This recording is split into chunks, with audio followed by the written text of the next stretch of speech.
Presentation of कर लेते हैं। हाँ भाई, जहाँ भी डाउट होगा बोलते जाना।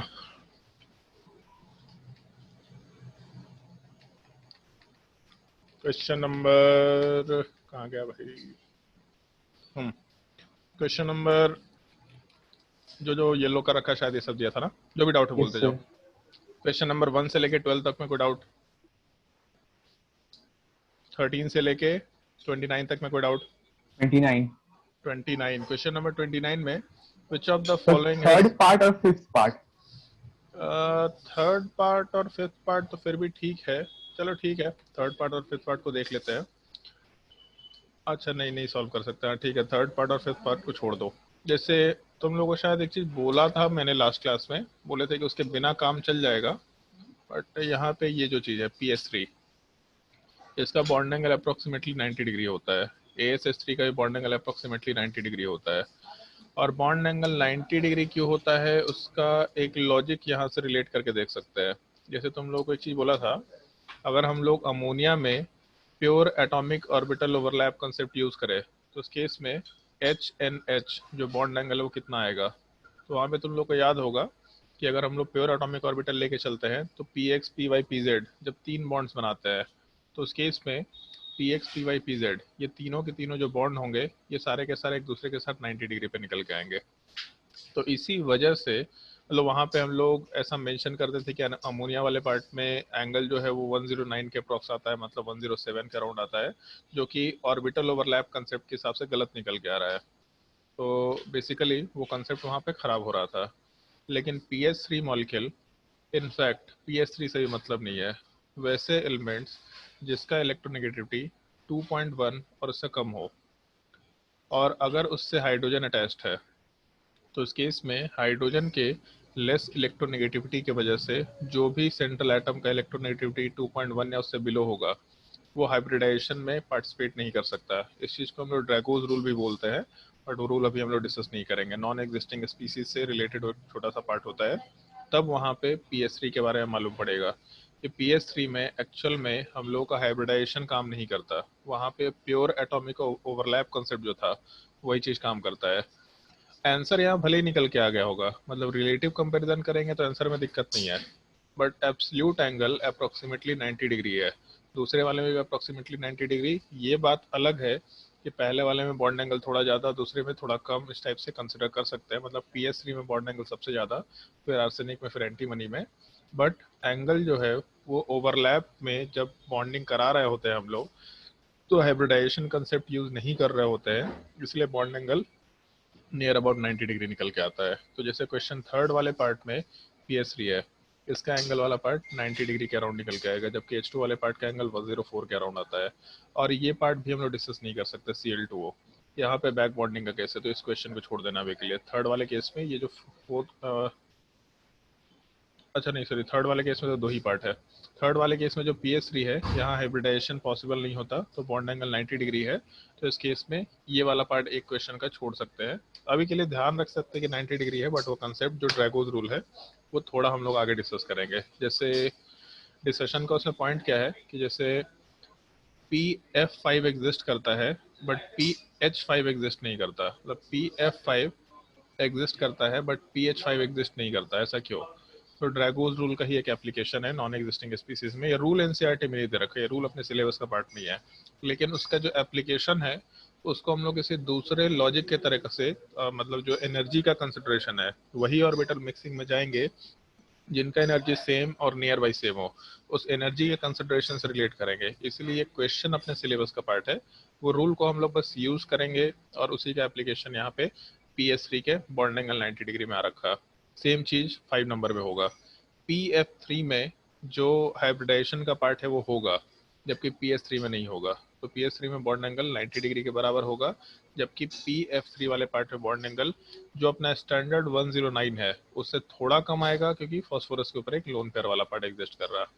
और Cl2O का भी पार्ट छोड़ सकते हैं। Cl2 वाले पार्ट में बैक बॉन्डिंग का केस है। इनफैक्ट बोरोन ट्राइफ्लोराइड, ठीक है, बोरोन ट्राइफ्लोराइड में जरूरत नहीं पड़ेगा, इसमें डायरेक्टली कंपेयर कर सकते हैं। बट ये क्वेश्चन नंबर 4 में भी हम लोग का जो कंपैरिजन है उसमें बॉन्ड एंगल 109 से घटने के बजाय बॉन्ड एंगल वाला पार्ट बढ़ के अप्रोक्सीमेटली 111 डिग्री हो जाता है। ये आज हम लोग डिस्कस करने वाले पार्ट। तो बॉन्ड एंगल के 2-3 पार्ट एक्स्ट्रा है जो हम लोग बॉन्ड एंगल में कंपेयर नहीं कर सकते थे। ड्रैगोस रूल वाला पार्ट, रेजोनेंस वाला पार्ट तो फिर भी हम लोग डिस्कस कर चुके हैं, और दूसरा है बैक बॉन्डिंग वाला पार्ट। ये 3 केसेस हम लोग आज डिस्कस करेंगे आराम से। थर्ड और फिफ्थ के अलावा कोई डाउट है तो पूछ लो। क्वेश्चन नंबर 29 में और कोई डाउट, या इससे पहले कोई डाउट 13 से लेकर 29 तक?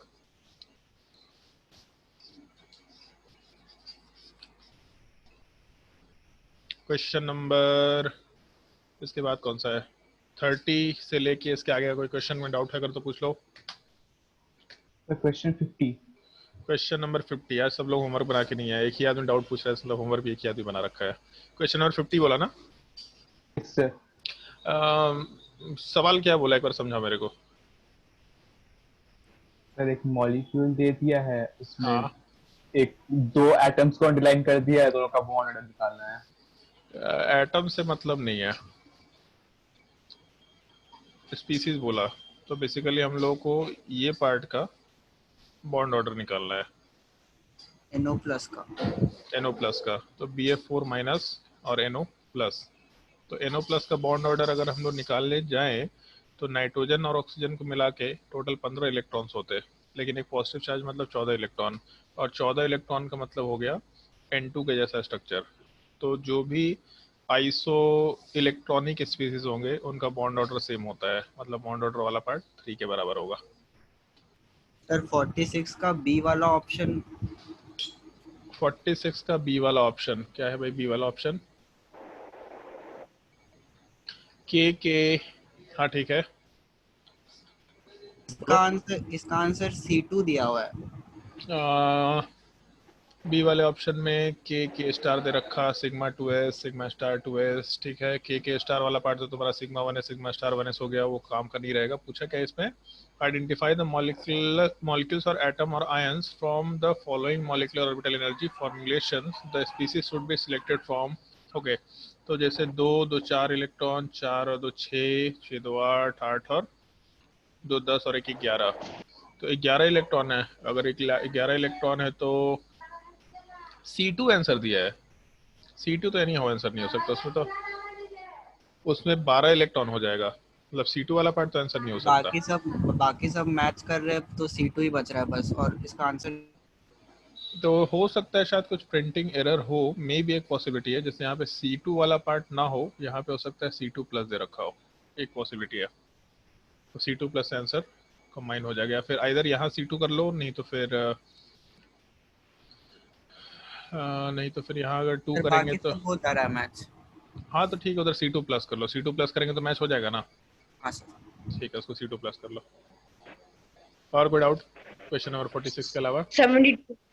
72 72 trans 1,2 dichloroethene has zero dipole moment while its cis form has some dipole moment। ये तुम लोगों को मेंशन कर दिया था एक बार सबसे पहले ही दिन में।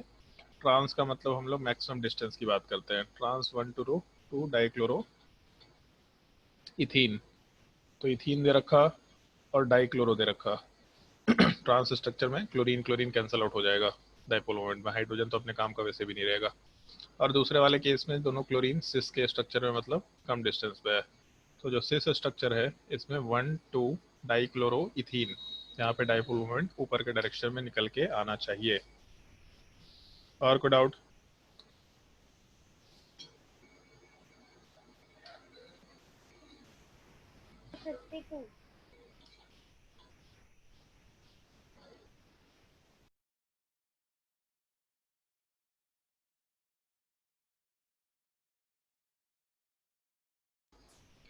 बोलो भाई, और कोई डाउट? सर दूसरा वाला बुकलेट में। इसमें और कोई डाउट नहीं है? चलो बढ़िया। थोड़ा जोर से बोलो एक बार। Question number 62। क्वेश्चन नंबर 62 में 52 में draw the bonding and anti bonding molecular orbital of 3px and 3dxy with z axis internuclear axis. तो z अगर इंटरन्यूक्लियर एक्सिस है, इसका मतलब हम लोग क्या बोल सकते हैं? बताओ भाई, किसका डाउट था? ज्योत्सना का डाउट था ना? सिग्मा बॉन्ड इधर बनेगा। सिग्मा बॉन्ड जेड एक्सिस पे जाएगा, तो सिग्मा बॉन्ड अगर जेड एक्सिस पे जाएगा इसका मतलब पी एक्स वाला पार्ट और यहाँ डी एक्स वाई, ये दोनों मिलके कभी भी सिग्मा बॉन्ड तो नहीं बना सकते। मतलब पाई बॉन्ड के ओवरलैप के लिए हम लोग इस चीज़ को कंसिडर करते हुए काम कर रहे हैं। तो अगर पाई बॉन्ड के ओवरलैप के लिए इस चीज़ को कंसिडर कर रहे हैं तो पाई बॉन्ड का मतलब क्या, लैटरल ओवरलैप होना चाहिए। अगर लैटरल ओवरलैप कंसिडर करके चले तो ऐसा कंसिडरेशन लिया जा सकता है, एक मिनट,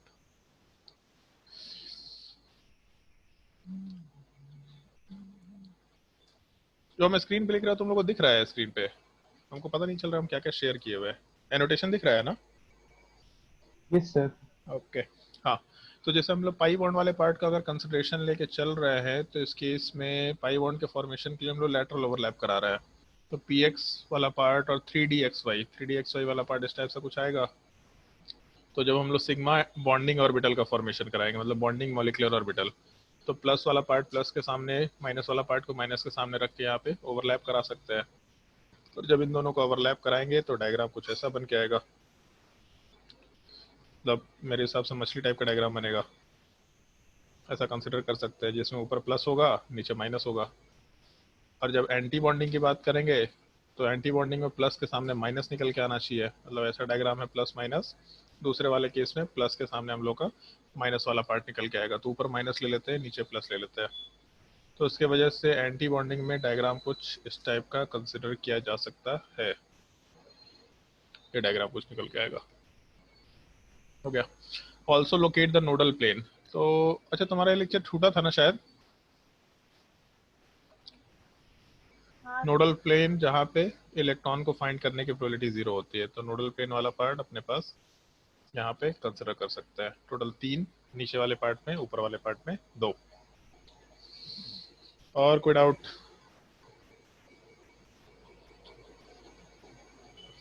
जल्दी बताया जाए, और कोई डाउट इसमें? चलो इसमें एसिड का फॉर्मूला बताइए ना। इसका marshals acid, marshals acid H2SO5। Carolus acid और नहीं, मार्शल एसिड, कैरोज एसिड H2SO5 होता है। Martial acid H2S2O8। H2SO5 कैरोज acid हो जाता है, मार्शल एसिड H2SO5 होता है। पता नहीं इन दोनों में से कुछ एक होता है। चलो ठीक है, मार्शल एसिड वाला पार्ट H2S2O8, कैरोज एसिड, हाँ ठीक है। एक क्वेश्चन में कहीं दे रखा होगा शायद से कॉमन नेम में। H2S2O8 वाला पार्ट जो है वो अपना H2S2O8 वाला पार्ट मार्शल एसिड होना चाहिए, और H2SO5 ये कैरोज एसिड होता है, जो हमको ध्यान है। एक बार हम कंफर्म करके ही बता देंगे, क्योंकि कॉमन नेम है, थोड़ा हम भूलते हैं कॉमन नेम, हमको उतना याद नहीं रहता common name, specially inorganic compound का।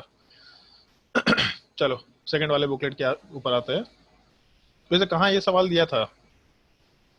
53 सामने दिख रहा है, आप दिए नहीं थे वो क्वेश्चन। मैं यहाँ नोटिस नहीं किया, मेरे हाथ में वही खुला हुआ तो मैं देखा ही नहीं, सामने भी वही है। मतलब सामने क्वेश्चन में 53 लिखा हुआ है ना, पहले से 53। अच्छा,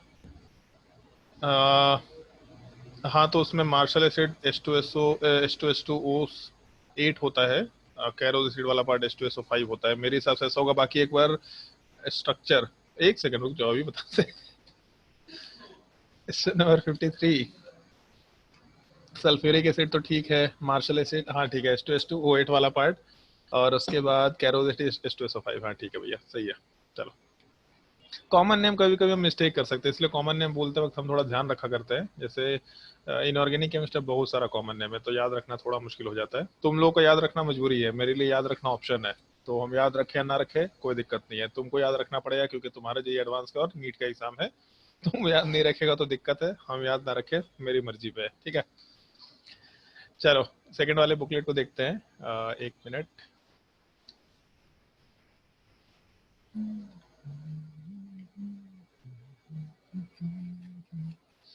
कहाँ तक क्वेश्चन दिया था इसमें? अलग अलग टॉपिक से अलग अलग उठा के दे दिए थे। ओके, 126 से दिए थे, और फिर डाइपोल मोमेंट पूरा दे दिए थे शायद, उसमें एक दो क्वेश्चन को छोड़ करके, right? Yes sir. Okay, dipole moment, chemical bonding to share कर लेने तो, हाँ भाई स्क्रीन पे दिख रहा होगा 126 नंबर क्वेश्चन। इसमें जो भी डाउट है बोल दो। So 137. 137 में इन द तो यहाँ पे मॉलिक्यूल, साइड में एक इंफॉर्मेशन दिया हुआ है, Z is less than 21. इसका क्या मतलब हुआ? इसका मतलब ये होगा कि पढ़ने तो देख परसों। If molecule mx3 has dipole moment 0 is the hybrid orbital used by m। हाँ ठीक है, इसका मतलब ये हो सकता है कि जो हम लोग का एलिमेंट है, ये एलिमेंट में अगर मान लो इलेक्ट्रॉनिक कन्फिग्रेशन लिखते हैं, तो इलेक्ट्रॉनिक कन्फिग्रेशन वाले पार्ट में हम लोग बहुत हायर कन्फिग्रेशन पे नहीं जा पाएंगे। जैसे हायर कन्फिग्रेशन में नहीं जा पाने का मतलब है कि अगर हम लोग इलेक्ट्रॉनिक कन्फिग्रेशन लिखना, लेकिन उससे यार फर्क तो कुछ नहीं पड़ना, चलो फर्क कुछ नहीं पड़ना। Atomic number less than 21, less than 21 मतलब 20 तक हो सकता है, मतलब मैक्सिमम 4s2 तक जा सकते हैं। 4s2 तक जाएंगे भी अगर, तो वैकेंट डी ऑर्बिटल तो होगा, इसमें तो कोई दिक्कत नहीं है। अगर वैकेंट डी ऑर्बिटल हो गया तो फिर तो क्या लेना देना है इसमें। 18 तक में हम लोग, हाँ ठीक है, एक मतलब ये होगा कि जैसे हम लोग जब नोबल गैसेस की बात करते हैं तो हीलियम, नियोन, आर्गन, क्रिप्टन, अगर ऐसा, सॉरी आर्गन जेनो, हाँ क्रिप्टन क्या होता है, helium, neon, argon, krypton, xenon. तो जैसे एक चीज़ देखा होगा, जेनॉन के मॉलिक्यूल बन रहे हैं, लेकिन उसके आगे के केसेस में, मतलब यहाँ तक हीलियम, नियोन, आर्गन, क्रिप्टन सब में मॉलिक्यूल्स नहीं बनते। क्रिप्टन में तो बनता भी है रेयरली एक दो मॉलिक्यूल, बट आर्गन वगैरह में नहीं बनता। तो सर लेकिन यहाँ पे जो मॉलिक्यूल दिया हुआ है MX3, हाँ, ऐसा मॉलिक्यूल ग्रुप 13 का एलिमेंट ही बना पाएगा? नहीं ऐसा जरूरी थोड़ी है। मान लो अच्छा, कि हाँ हाँ, लोन पे हम नहीं देखे थे। लोन पेयर वाला पार्ट आएगा तो भी काम हो जाएगा, और हाँ सर। आयोडीन वाला पार्ट ये भी आराम से बना लेगा, है ना। Yes sir, yes sir. तो उसमें जैसे एक चीज ये है कि जैसे जेनॉन अगर है, तो जेनॉन वाला पार्ट अगर 3 बॉन्ड बनाता है, वैसे इसमें पॉजिटिव चार्ज तो नहीं दिया है, कटायन अनायन नहीं दिया, तो मान के चल रहा है कि उस तरह का केस नहीं है, तो नोबल गैसेस में ये तो बिल्कुल हटा के चल सकते हैं। और एटॉमिक नंबर क्लोरीन तक, लेकिन फिर जब क्लोरीन तक चीजें आ ही जाएंगी तो फिर कोई फर्क नहीं पड़ रहा है। एटॉमिक नंबर 21 में मेरे हिसाब से तो कोई फर्क नहीं पड़ने का है बहुत ज्यादा। जीरो डाइपोल मोमेंट MX3 वाले पार्ट में, अगर MX3 में जीरो डाइपोल मोमेंट है तो sp3 हाइब्रिडाइजेशन में कभी काम नहीं हो सकता है, sp2 हाइब्रिडाइजेशन तो बन नहीं सकता, सॉरी sp हाइब्रिडाइजेशन तो बन नहीं सकता, sp2 बन सकता है, एक पॉसिबिलिटी है, और उसके अलावा sp3d बन सकता है, sp3d2 बन सकता है। तो जब हम लोग sp2 हाइब्रिडाइजेशन लेंगे तो डाइपोल मोमेंट जीरो निकल के आ सकता है, और अगर डाइपोल मोमेंट वाला पार्ट जीरो निकल के आएगा तो इस केस में हम लोग का जो शेप है आराम से जीरो डाइपोल मोमेंट लेके आ सकता है। sp2 हाइब्रिडाइजेशन पॉसिबल है, इसमें कोई दिक्कत नहीं है। प्योर p ऑर्बिटल कोई लेना देना नहीं होगा। sp3d ले, तो sp3d वाले पार्ट में सेंट्रल मेटल के साथ हम लोग के पास 3 बॉन्ड है और 5, मतलब 2 लोन पेयर होना चाहिए, बट जब 2 लोन पेयर होगा तो दोनों लोन पेयर इक्वेटोरियल पोजीशन पे जाएगा और एक्सेल पोजीशन पे बॉन्ड, तो यहाँ डाइपोल मोमेंट जीरो नहीं हो सकता।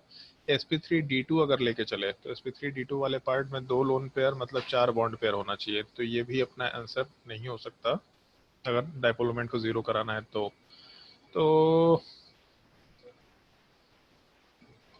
चलो ठीक है, जैसे हम इस चीज़ को डिस्कस तो नहीं करना चाह रहे थे, बट जो अपना सिलेबस का पार्ट है अभी तक, इस सिलेबस के हिसाब से 21 से लेस एलिमेंट बोलने की कोशिश किया है, तो उसका लॉजिक एक ये निकल के आ रहा है जो थोड़ा हम लोग आगे डिस्कस कर सकते हैं, अभी तो नहीं डिस्कस करेंगे, क्लास 12 का ही पार्ट है। जब एटॉमिक नंबर 21 होगा, मान लो कि हम लोग का ऐसे एटॉमिक नंबर वाला पार्ट, जेड वाला part greater than equal to 21 दिया, तो 21 जो एलिमेंट आता है वो कौन सा एलिमेंट होता है, मतलब कौन से टाइप का एलिमेंट होता है, कौन से ब्लॉक का ट्रांजिशन एलिमेंट होता मेटल। है। ट्रांजिशन मेटल होता है, बेसिकली डी ब्लॉक का एलिमेंट होता है ना। तो जब डी ब्लॉक का एलिमेंट है तो उस केस में सर्टेन टाइप के कंपाउंड्स का फॉर्मेशन करता है जिसको कोऑर्डिनेशन कंपाउंड बोलते हैं। जब तो लोग एटॉमिक नंबर, मास नंबर वगैरह सब मेंशन किया था कभी बचपन में, तो वहाँ पे बोला था इस तरह के केसेस रह सकते हैं। Fe6 है जैसे, तो K4 Fe6, ये बड़े ब्रैकेट के अंदर जो भी स्पीसीज होता है, इस चीज़ को हम लोग कॉम्प्लेक्स कंपाउंड या फिर कोऑर्डिनेशन कंपाउंड बोल सकते हैं। तो जैसे हम लोग जो अभी तक हाइब्रिडाइजेशन पढ़े हैं, ये hybridisation sp, sp2, sp3, sp3d, sp3d2 इस तरह के हाइब्रिडाइजेशन तो रहते हैं, लेकिन जब डी ब्लॉक का एलिमेंट आता है तो डी ब्लॉक के एलिमेंट वाले पार्ट में और भी हाइब्रिडाइजेशन होता है, और उन हाइब्रिडाइजेशन वाले पार्ट में ये सब केसेस होते हैं। जैसे एक तो D3S हुआ, sp3 और d3s दोनों में टेट्राहेड्रल शेप होता है। उसके अलावा dsp2 हाइब्रिडाइजेशन होता है। उसके अलावा sp3d जिस तरीके से है सिमिलर टाइप से dsp3 होता है। उसके अलावा sp3d2 जिस तरीके से है सिमिलर टाइप से d2sp3 होता है। तो वहाँ जब हम लोग इस तरह का हाइब्रिडाइजेशन लेके चलेंगे, इनफैक्ट नहीं भी लेके चलेंगे, तो उस केस में एलिमेंट्स का जो वैलेंस इलेक्ट्रॉन है वो डी वाले पार्ट के ऊपर भी डिपेंड करता है।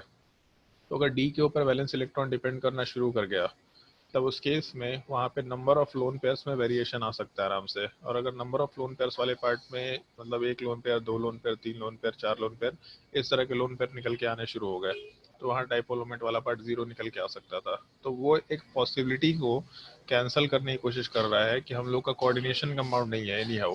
अगर कुछ भी हो जाए कोऑर्डिनेशन कंपाउंड नहीं होना चाहिए। अगर कोऑर्डिनेशन कंपाउंड होगा तो उस केस में इस तरह के कुछ यूनिक हाइब्रिडाइजेशन निकल के आ सकता है। तो उस एक पॉसिबिलिटी को हटाने के लिए यहाँ पे एटॉमिक नंबर लेस देन 21 बोला है, क्योंकि उसके अलावा जो भी पॉसिबिलिटीज है उन सब पॉसिबिलिटीज के लिए यहाँ पे इस कंडीशन में कोई लॉजिक नहीं है कि अगर हम लोग नोबल गैसेस लेके चले तो नोबल गैसेस में mx3 वैसे भी नहीं बनेगा न्यूट्रल फॉर्म में, तो उसके लिए तो हम लोग कंडीशन अप्लाई नहीं कर सकते। हेलोजन वाला पार्ट 3 बॉन्ड बना सकता है, नाइट्रोजन फैमिली 3 बॉन्ड बना सकता है विथ 1 लोन पेयर, तो उसके लिए कंडीशन कभी अप्लाई नहीं कर सकते। तो इस तरह के केसेस को रिजेक्ट करने के लिए ऐसा कंसिडरेशन लेके चला गया है। ठीक है, और गुड आउट। ये अच्छा सवाल है वैसे, मतलब ओवरऑल सवाल अच्छा था कि इसमें 21 एटॉमिक नंबर वाला पार्ट से लेस का क्या मतलब है, क्या सिग्निफिकेंस है। और कोई क्वेश्चन? सर 132 आंसर नहीं आया। 132 एक मिनट।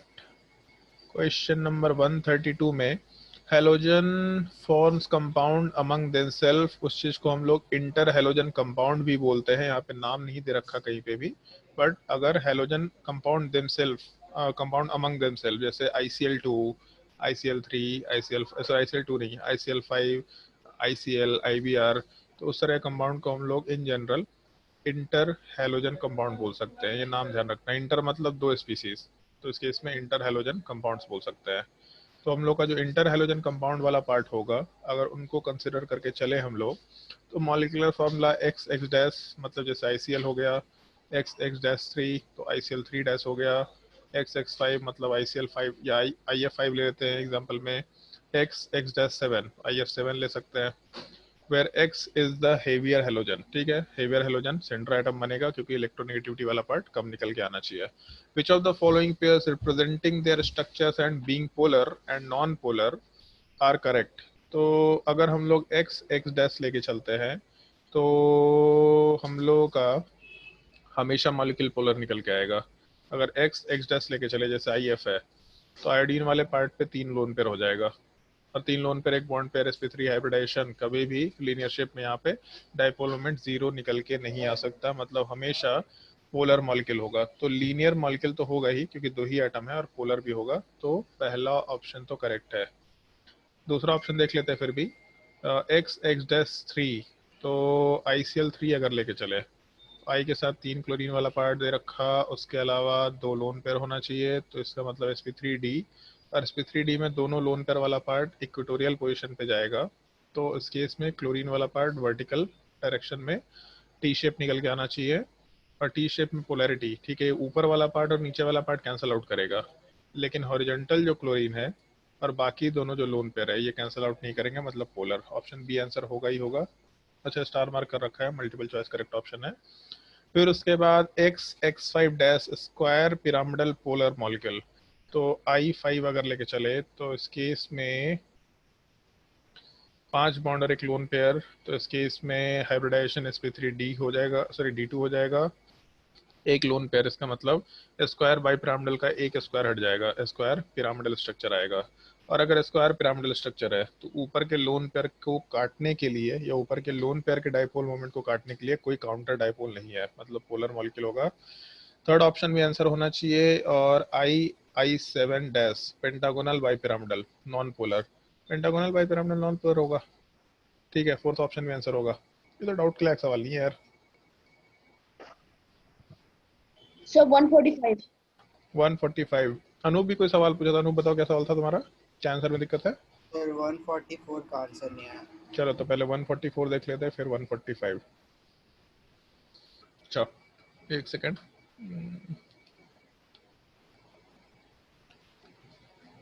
144 में बाकी लोग का भी आंसर नहीं आया। हेलो, नहीं सर, आ गया था। आ गया था? ए भाई आ गया था तो फिर आ जाना चाहिए यार आंसर। वैल्यू में कुछ गड़बड़ी किया होगा। लास्ट क्लास में 1 dy का वैल्यू बताया था 10⁻18 ESU सेंटीमीटर, और दूसरा 3.33 इंटू 10⁻30 किलोमीटर।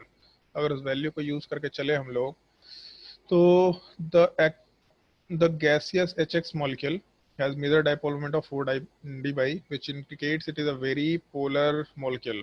ठीक है। The separation between the nuclei is 10⁻⁸ centimetre, then the percentage any character। तो जैसे हम लोग का जब हम ये कैलकुलेशन करेंगे थियोरेटिकल डाइपोल मोमेंट का कैलकुलेशन करेंगे, मतलब बेसिकली H प्लस और X माइनस मान के चलेंगे। तो H प्लस और X माइनस अगर मान के चलेंगे तो चार्ज वाला पार्ट हम लोग के पास 1.6 इंटू 10⁻⁻19 के बराबर निकल के आना चाहिए। तो उसके हिसाब से हम लोग का जो सेंटीमीटर है, इस चीज़ को हम लोग मीटर में कन्वर्ट कर लेते हैं ताकि अपना कैलकुलेशन आसान हो। तो एक मिनट, थोड़ा नीचे कर लेते तो इसको। हाँ, तो कैलकुलेशन वाले पार्ट में जैसे ऊपर दे रखा 4 dy, 4 इंटू 3.33 इंटू 10⁻⁻30 था, तो 1.6 डिवाइडेड बाई 4.8 या 0.48 के बराबर वैल्यू था। 0.48 इंटू 10⁻⁻30 ESU सेंटीमीटर, और डिवाइडेड बाई हम लोग के पास है 2.67, और डाइपोल मोमेंट हो गया तुम्हारा चार्ज इंटू डिस्टेंस। तो चार्ज वाला पार्ट 1.6 इंटू 10⁻⁻19 के बराबर है, और दूसरा है 2.67 के बराबर वैल्यू। तो जब इसमें कैलकुलेशन करेंगे तो एक चीज तो दिख रहा कि यहाँ से 1/3 आ रहा है, इसको 1/3 के फॉर्मेट में ही छोड़ देते हैं क्या? अच्छा, 2.67 इंटू 200 नहीं करेंगे। 100 इंटू 10⁻⁸8 डिवाइडेड बाई 100 भी करेंगे, मतलब परसेंटेज निकाला है ना, इसलिए हाँ इंटू 100 भी करेंगे। ठीक है, तो कैलकुलेशन वाले पार्ट में आज ये भी एक छूटा रह गया था। 2.67 इंटू 10⁻⁸8 सेंटीमीटर है, तो उसको जब मीटर में कन्वर्ट करेंगे तो -10 मीटर बोल सकता है। तो इंटू 10⁻⁻10, यहाँ -19 वाला पार्ट ये ओवरऑल कैंसिल आउट होगा, तो यहाँ पे आएगा -1 के बराबर वैल्यू। और यहाँ से 100 भी हटा ही सकते हैं, कोई मतलब नहीं है। 1.6 डिवाइडेड बाई 0.48 अगर कंसिडर करके चले तो वैल्यू निकल के आना चाहिए कितना। यहाँ से डेसिमल पहले हटा ही देता है। सर आप तो 1.6 से 1.6 काटते थे ना। हाँ यार चलो वही काट देते, ज़्यादा बेटर होगा। 1.6 से 1.6 काट दिया, चलो ठीक है। फिर बचेगा यहाँ पे 4, नीचे 2.67, और यहाँ पे 1 डिवाइडेड बाई 0.48। तो ऐसा कर लेते हैं, जैसे 0.48 को हम 0.5 मान लेते हैं, थोड़ा वैल्यू बढ़ा देते हैं, तो इधर का वैल्यू घटा देते हैं, 2.6 कर देते हैं इसको। तो 4 डिवाइडेड बाई 2.6 हो गया इंटू 0.5 हो गया, और ऊपर वाले पार्ट में 10 हो गया। तो 0.5 जो डेसिमल जब हटाएंगे तो ऊपर 10 से और मल्टीप्लाई कर देंगे, तो यहाँ से 2.6 4 इंटू 2 दे रखा 8 डिवाइडेड बाई 2.6 78। इसका मतलब अप्रोक्सीमेटली 3 टाइम्स कैंसिल आउट हो रहा है। ये 30% आना चाहिए अप्रोक्सीमेटली नियर अबाउट आंसर। 31%, 31.25। क्या दिया आंसर? यही दिया है सर। हाँ तो ठीक है, फिर तो आ जाना चाहिए था यार आंसर। मतलब मेरा रफ कैलकुलेशन है, हम जिंदगी में रफ ही कैलकुलेशन करेंगे। तुम लोगों को बिना कैलकुलेटर के ही कैलकुलेशन करना है, भूल के भी जिंदगी में कैलकुलेटर यूज मत करना, क्योंकि एग्जाम में कैलकुलेटर नहीं होता, आदत खराब होगी। तो एक चीज कर सकते हैं यहाँ पे, जैसे ये थोड़ा मतलब थोड़ा घटिया टाइप का ऑप्शन है इसमें, नन ऑफ दीज में कुछ भी हो सकता है, तो इसमें अप्रोक्सीमेशन नहीं कर सकते। बट हम बस तुम लोग को बताने वाले थे कि कैसे क्वेश्चन सॉल्व करना है, तो ठीक है। उसमें अप्रोक्सीमेटली मेरा आंसर 30 के अराउंड आ रहा था, और यहाँ 31.25 है, नियर अबाउट आंसर ठीक है। बाकी कैलकुलेशन वाले पार्ट में दिक्कत होना नहीं चाहिए था।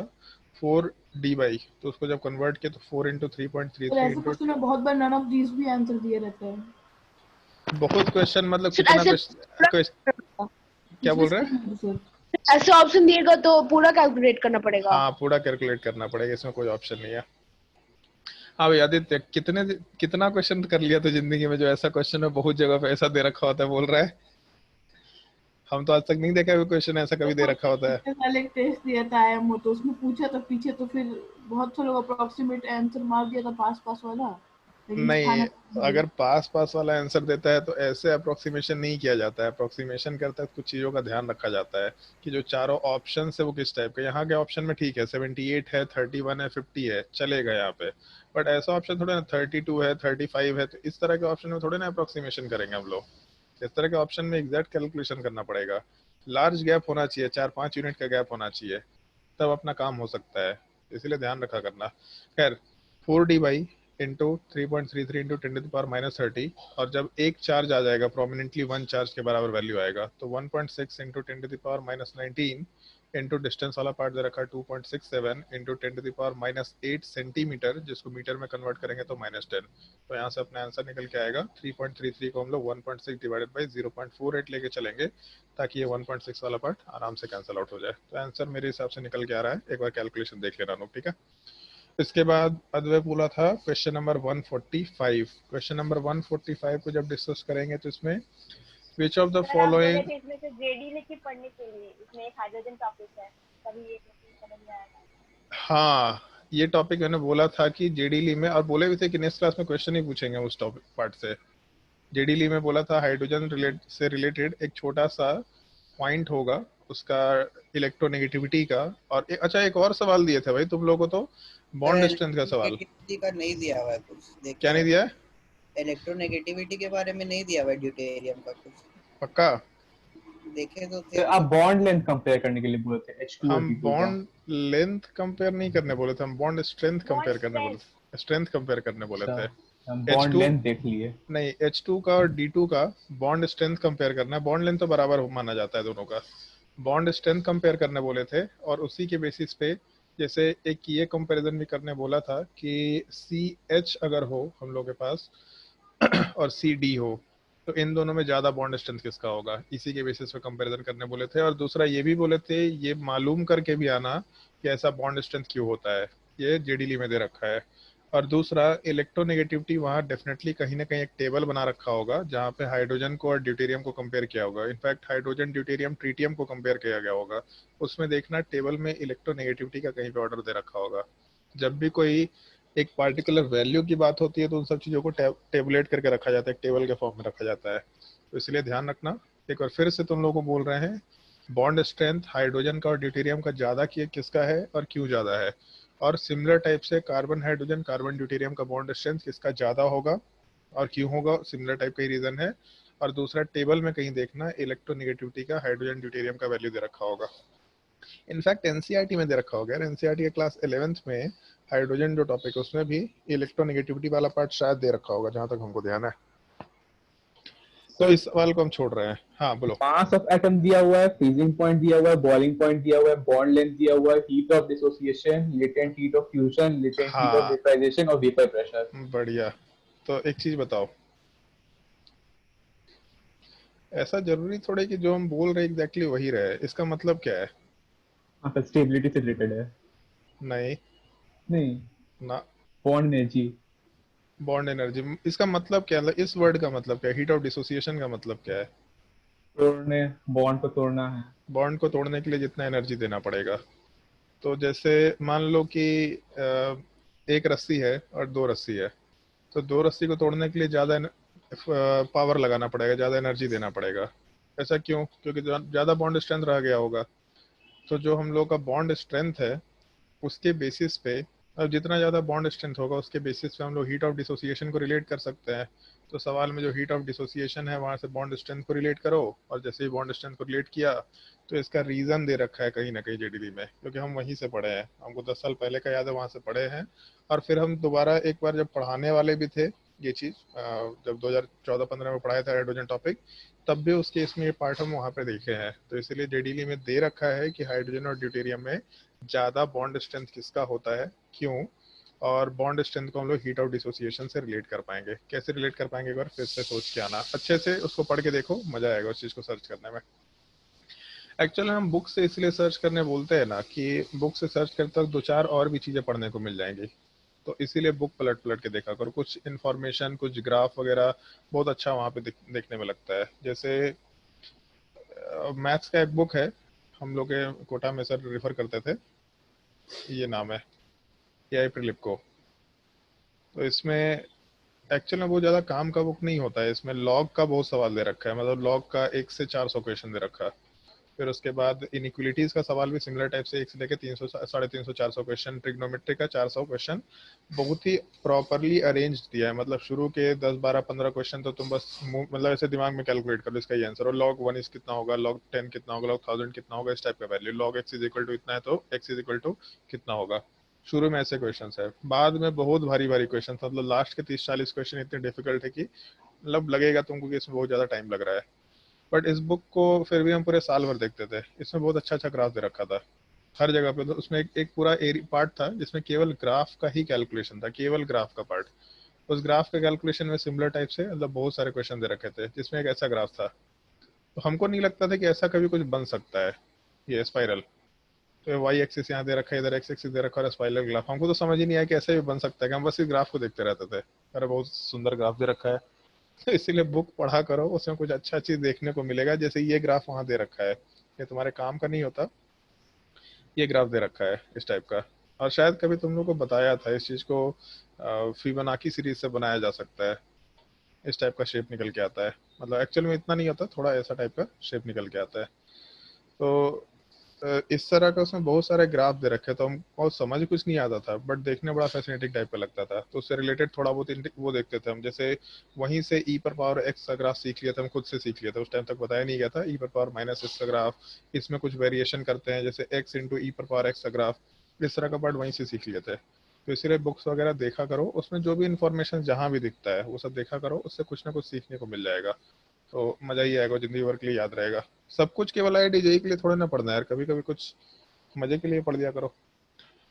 हाँ, इसके बाद क्वेश्चन नंबर 145 हम छोड़ रहे हैं। 145 में हाइड्रोजन और ड्यूटेरियम का इलेक्ट्रोनेगेटिविटी अगर यूज करेंगे तो वहां से सवाल सॉल्व हो जाने का है, ठीक है। तो 145 नहीं बता रहे, एक बार फिर से देख करके आना। इसके बाद कोई डाउट?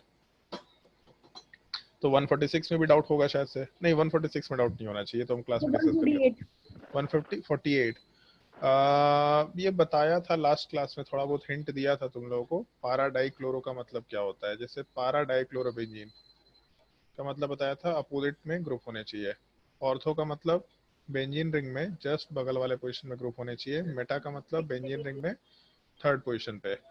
तो पारा जब होगा तो क्लोरीन ऊपर इलेक्ट्रॉन को खींचेगा और नीचे वाला क्लोरीन नीचे खींचेगा, ऐसा क्वेश्चन करा रखा था क्लास में। तो दोनों कैंसिल आउट होंगे, नेट डाइपोल मोमेंट 0। तो इस केस में डाइपोल मोमेंट ऑफ क्लोरोबेंजीन, मतलब बेंजीन के ऊपर अगर क्लोरीन है तो इसका डाइपोल मोमेंट 1.73 है। तो इस केस में यहाँ वाले पार्ट में बेंजीन का डाइपोल मोमेंट, मतलब पारा डाइक्लोरोबेंजीन का डाइपोल मोमेंट वाला पार्ट 0 के बराबर होगा। अच्छा, एक सवाल का जवाब दो। एक सवाल पूछ रहे, इसी से रिलेटेड है। ये बताओ, सेम वैल्यू हम लेके चल रहे हैं, ठीक है, केवल ग्रेटर देन लेस देन बताना है। पारा डाइक्लोरोबेंजीन वाला जो पार्ट है, एक मिनट, डाइक्लोरोबेंजीन की जगह पे हम केवल क्लोरोबेंजीन लेके चल रहे हैं। इसका डाइपोल मोमेंट वाला पार्ट 1.73 ये डी वाई के बराबर दे रखा। तो हम लोगों का ऑर्थो डाइक्लोरोबेंजीन जो होगा उसका डाइपोल मोमेंट जो होगा वो ग्रेटर देन 1.73 होगा, लेस देन 1.73 होगा, इक्वल टू 1.73 होगा। हाँ चलो ठीक है, ये 3 ऑप्शन है। तो पहला ऑप्शन, दूसरा ऑप्शन, 1.73 होगा। तीसरा ऑप्शन 1.73 होगा पक्का? Yes sir. लेस होगा। लेस होगा?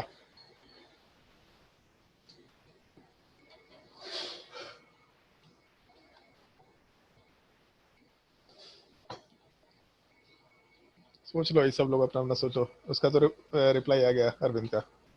सर आप कुछ लिखे हैं क्या? हमको दिखा नहीं रहा है। हम कुछ लिखे हैं क्या मतलब स्क्रीन पे। अरे अरविंद ऐसे ही सवाल का जवाब दे दिया जी। Yes sir. दिख रहा है स्क्रीन? यस जिस सर। तरफ दिख रहा है। Yes sir.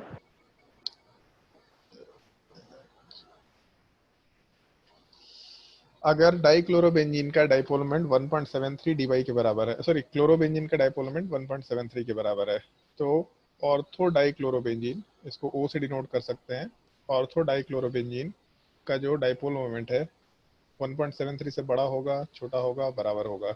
अरविंद का आंसर है ऑर्थो में 60 डिग्री पे रहता है। हाँ, ये जो स्ट्रक्चर बना रखे हैं। वो सर हमको लगा 120 डिग्री होगा। सर ज्यादा होगा 170। ज्यादा होगा। सर मेटा में रहता है सर 120 डिग्री। मेटा में 120 डिग्री के बराबर रहता है। अच्छा ठीक है सर। तो मेटा में क्या आंसर हो जाए? अच्छा चलो, ऑर्थो में क्या होगा? ज़्यादा होगा, कम होगा, बराबर होगा? ऑर्थो में ज्यादा होगा। ऑर्थो में ज़्यादा निकल के आएगा, क्योंकि एक चीज़ तुम लोगों को बताया था, अगर डाइपोल मोमेंट सेम टाइप का है तो इस केस में cos थीटा बाई 2 के बराबर वैल्यू, तो mu into cos theta by 2, vector में भी ये चीज़ पड़ा होगा। तो म्यू थीटा बाई 2 60/2 मतलब cos 30 कितना होता है? √3/2। √3/2। तो √3/2 का वैल्यू ज़्यादा होगा, कम होगा? अच्छा 2 म्यू होता है, सॉरी यहाँ 2 भी रहता है। 2 mu cos 2 mu cos theta by 2। तो यहाँ से 2 वाला पार्ट कैंसिल आउट हो जाएगा, √3 मतलब 1.73। तो उसके डी से हिसाब से बना है। ज़्यादा डाइपोल मोमेंट निकल के आएगा। अगर मेटा होता तो मेटा वाले केस में क्या होता? पहला, दूसरा, तीसरा ऑप्शन। मेटा में इक्वल होता। मेटा वाले पार्ट में इक्वल होता, क्योंकि जब यहाँ 120 डिग्री होगा तो cos 60 वाला पार्ट आएगा यहाँ पे, cos थीटा बाई 2 60 के बराबर आएगा, और 60 cos 60 वाला पार्ट 1/2 के बराबर होता है। तो सीधा म्यू के बराबर वैल्यू निकल के आएगा। ठीक है, थोड़ा ध्यान रखना। Ortho Meta and para position. उसके बाद और कोई डाउट है तो पूछ लो। क्वेश्चन नंबर 148 के बाद 199। 199, 200 ही पूछ ली थी पहले। 199 वो नहीं दिए थे होमवर्क। एकदम दिए थे, क्या बात कर रहा है? हम बोले तो थे कि तुम लोग का रेजोनेंस बता दिया तो दिमाग लगा के देखना। 199 होमवर्क दिए थे? हाँ दिए थे। दिए थे ना?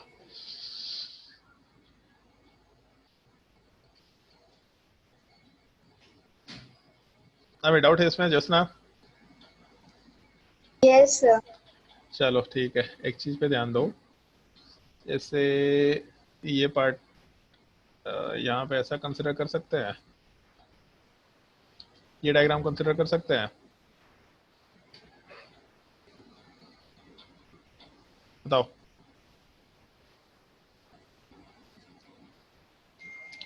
जोशना जल्दी बताओ। डी होगा सर। बी का छोड़ ना, तो पहले ये बता, नहीं डायग्राम कंसिडर कर सकते कि नहीं कर सकते? कर सकते हैं सर। कर सकते हैं। तो कर सकते हैं का मतलब क्या है? यहाँ पे रेजोनेंस हो रहा, और रेजोनेंस में दोनों एग्जैक्टली सेम टाइप का स्ट्रक्चर दिख रहा।